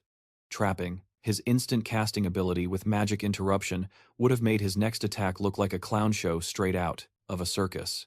After that, paralyzing Urinal and getting rid of Amo would have been all too easy, especially while back attack is pitifully weak in his current zombie-like state. Our boy, seriously, regrets not giving that despicable woman a painful death sooner. Still, he regains his composure because his comrades' lives are literally in his hands, and he remembers the crucial discovery he made with Urinal just a few days ago that could change everything. Knowing that the 60-second cooldown is too long for such a dangerous fight, he prepared himself with a bunch of scrolls, and one of them allows him to break free from any status effect, like the magic interruption, in exchange for serious fatigue. He prepares a lightning spell to deliver some well-deserved punishment. As soon as the timer ends, the treacherous lady gets a shocking surprise that leaves both her and the other looters staring in confusion. As her legs weaken and she falls to her knees, our boy kindly thanks her for helping him realize that his first instinct to fry her alive was absolutely right all along. The only thing she's going to get from him now is pain. With tears in her eyes, the ugly little thing sobs and begs for forgiveness, and of course, he forgives her by blasting her into dust. It's the kind of mercy that comes with a voltage warning. A system notification informs him that he's unlocked the temporary hourglass, while the Wolfman still doesn't understand how the magic interruption failed so catastrophically. Kailum then points his staff at the approaching fools and unleashes Bloodlust Surge, which grants him another glorious time stop with 2 precious action points as everyone stares at him in horrified confusion. He spots the dwarf in the background and realizes he's a puppeteer, which explains why. Nell heard 4 bodies approaching. He uses lightning on one, orders Nell to shoot the dwarf, and then follows up with explosion magic on the third, henchman. As time resumes, the looters get a beautiful, explosive surprise, and the dwarf is hit right in the chest, with a satisfying thud, leaving the Wolfman sweating more than a league player in ranked overtime. The fool instantly falls face first to the ground in surrender, his arms trembling, and Kailum slowly walks towards the tree stump with an arrow stuck in it, where the guy is already practically begging for forgiveness. However, he calmly reminds the guy that he's not playing the nice guy anymore, with his wand politely. Poking the dwarf's shiny bald head, he unleashes a deadly shock and gives him the electric chair execution right there on the spot. Later, they set up camp and take a short rest, and Nil regrets the fact that she was as useless as Aqua. The whole time, just standing there in complete shock, she slaps her own cheeks and vows that she will become a comrade he can truly be proud of. At that moment, our hero wakes up and apologizes for passing out. Suddenly, due to the heavy fatigue from the scroll, he notices that Amos has already carefully organized all the looters' dirty belongings. The big guy asks what they should take. Even though our boy really wants to take everything, he decides to grab only the potions and light equipment because of the annoying carry weight limit. He's quite impressed, however, that those trash-level clowns had 5 full potions, a cooldown reduction elixir, and even a rare resurrection scroll. He also notes that the suspicious woman's staff has psychokinesis engraved on it and silently thinks that giving a weapon a name like that is very strange. With that settled, he prepares to set off again, but Nil points out that she can hear the sound of a pocket watch coming from his pocket. He takes out the treasure compass that Malene gave him and explains to the others that it can locate treasure chests hidden in secret rooms within the labyrinth, which leaves them both dumbfounded. Even so, he makes it clear that their priority is to resume the raid so they can search for the hidden loot later, and he also tells Nil not to panic at every random noise she hears. Feeling a bit disheartened, Nil murmurs that her hearing is the only decent trait she really has, but he assures her that she is a great help to him anyway. Upon hearing this, she asks if she should report the sound of running water as well, and Kailum distractedly says yes, until it takes him a moment to process what she just said. He immediately yells at her to take him there right away, almost giving her a heart attack. You see, classes like rogues and warriors need a fountain of blessings, which can randomly appear anywhere inside the labyrinth and allows adventurers to unlock rare special abilities based on weapons. Soon, Nil leads them to the fountain's room, and Kailum praises her for the amazing job. Then he asks both her and Amos if they are ready to acquire an amazing new skill. While the elf girl still can't get over his praise, the monk embarrassedly admits that he has failed to get a skill the few times he tried. However, our hero isn't surprised, as the fountain's hidden condition is that it evaluates the adventurer, not just by their stats but also by their actual skill with the equipped weapon. After confirming that Amos hasn't tried with his current weapon, Kailum tells the monk to try again because his strength is incredibly high, and with a large staff in hand, he is about to finally acquire a real skill. Although he doesn't fully believe in himself, the bald monk dips his head into the magical water and immediately shouts, the moment he pulls it out, that he has actually acquired a new skill called Gaia Smasher. After that, Nil dips her head in with high hopes and becomes extremely excited to gain a skill called Triple Shot. Overjoyed, she tells the boy to go next, but he tells her that mages can't actually use the fountain. Still, he decides to try it anyway, just in case things are different from the game. But the main reason is that he always wanted to see what's inside. To his surprise, he sees a mysterious panel informing him that he has used the fountain, and it seems the hourglass counts as his weapon. As his wisdom is greater than 10, the source allows him to unlock a beginner-level skill for the hourglass, and it gives him some cool choices to pick from. The first one allows him to move his arms if he has a wand in his hand, although he still can't interact with or manipulate objects. The second allows him to trade 1 second from the timer to reduce 1 hour of the cooldown time of the hourglass, or from a skill's debuff, which can be used once every hour. The third choice allows him to open the Book of Memories and change his spells quickly, with each swap costing 1 action point. The last one allows him to use 2 action points to control his team members without needing to earn their trust, but if the command is considered unacceptable, the target will go temporarily insane. Seeing these annoyingly confusing skills gives him a headache, but our boy quickly realizes the choice isn't that difficult. After ruling out the less useful ones, in the end, he chooses the first option, the one that gives him freedom to move during the time stop. Nil runs over, worried, thinking he fainted from how long it took. Our boy immediately tests the new skill and feels strangely satisfied with its cool effect. After that, they delve even deeper into the labyrinth, literally following from a distance, using the undead rogue as a meat shield to absorb traps like walking bait along the way. The monk casually takes out the amulet his wife gave him, and seeing how the big guy's love life seems adorably wholesome, Nil gets curious and nosy, and asks how a monk managed to win over a woman. Without hesitation, he shares that he met her at the guild, and that she was the one who put him in Bakatax's party, which is why she let him go on this mission, even though there's no money in it for him. The big guy says his wife is the reason why he absolutely has to come back alive, no matter what. This makes our boy a little worried because he just raised a huge death flag without even realizing it. As they continue to advance, Bakatax suddenly starts to groan and chase after something urgently.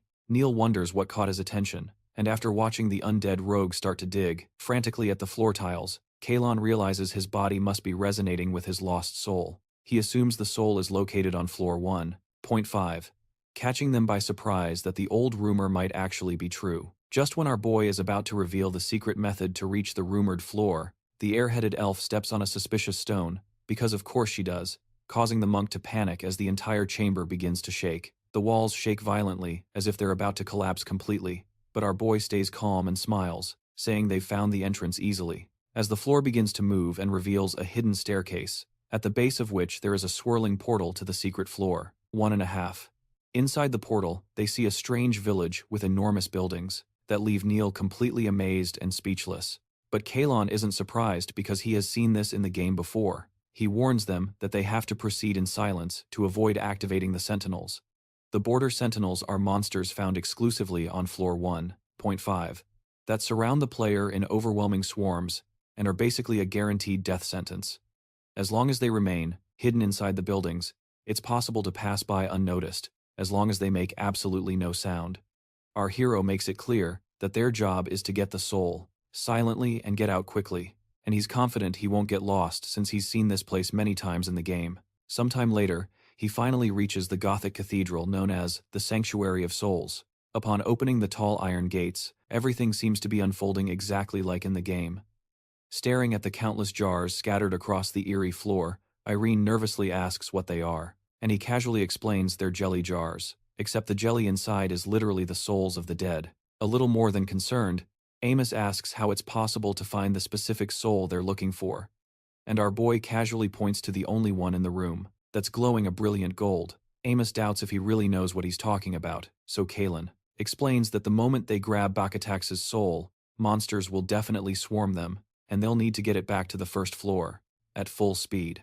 Hearing that ominous warning, the big guy readies himself for action, but Irene timidly points out that she actually sees another glowing jar and innocently asks what they should do now that there are two of them. Amos swears, on his bald head, that the second one wasn't glowing a moment ago, and he wonders aloud if the Labyrinth Master really trapped another innocent soul. But Kailum refuses to believe that nonsense, considering he's still supposed to be the most powerful rookie adventurer on the entire first floor. Just as he starts to piece together what this really means, Irene warns that she hears several footsteps approaching rapidly, which confirms that someone just died on floor 1.5. Somewhere nearby, a guy screams for his teammate to give up on the dead and runs straight for the cathedral to take shelter, before it's too late. They burst through the massive doors, and our boy is surprised beyond belief to see a familiar, scaly, green face appear at the entrance. The foolish lizard man immediately yells at Kailum for leaving the doors open, when they're in such a dangerous place, while our guy just facepalms at the idiot who just doomed them to a giant monster party. The brainless lizard screams again that the swarm is already on its way, making Kailum more annoyed by the second, but he still bothers to ask the lizard man why he's here now. Bernard explains that he was sent by the church to explore the labyrinth when he happened to stumble upon the hidden staircase leading down. The paladin, clearly suffering from some advanced brain decay, thanks Lord Nathaniel for the fateful encounter. But his teammate, Ramos, tells him to shut up and put up the barrier before the monsters get in. Bernard quickly casts a barrier on the door and asks Kailum to help him subdue the demons, as if they were best friends. Meanwhile, our boy just wants to shoot himself right after he's done shooting the idiot who ruined his peaceful soul retrieval mission. Still, to survive this complete mess, he focuses and tells Bernard to follow his orders for a while. But the mentally challenged lizard man just asks why he would do that. Our boy calmly reminds him that this whole situation is his fault, from the very beginning. And that convincing logic gets Bernard to listen real quick. Our hero then decides he has no choice but to revive Bakatax immediately, since he needs all the help he can get. So he uses the Scroll of the Dead's Rest from Professor Isolf, first to remove the necromancy effect from him, which takes about 1 minute. Then he tells Irene to get ready to catch the glowing soul jar right after he gently releases it with his magic. Meanwhile, he asks Bernard's group to share their skills, but the short dwarf cops an annoying attitude and boldly states that he only takes orders from the great leader Bernard, and that it's the rookie who should be taking orders from His Holiness. That infuriating response instantly pisses Kailum off, so he asks the Divine Lizard what grand plan he cooked up before getting here, and the guy proudly said they bravely charged straight at the monsters with an expression so grim it could cut stone. Kailum reminds the fools that a member of the group literally lost his life, thanks to that brilliant plan from 5 masterminds. He then leaves them thoroughly shaken by calmly stating that he will also revive their fallen comrade, on the condition that they obey him without question. To back up this incredible claim, he shows them the vial, glowing with the man's soul inside, and with just that, he quickly convinces the group of smooth brains. Of course, he mentioned he would ask for compensation later, but just knowing their precious comrade will be revived is enough to win over Bernard's party. With that settled, the dwarf reveals all of his abilities. Kailum and the rest of his gang brace themselves for all hell to break loose, as the barrier and the gate tremble on the verge of bursting open. Alright everyone, that's the end of the video. If you enjoyed it, comment for the next part, subscribe to the channel, and leave a like.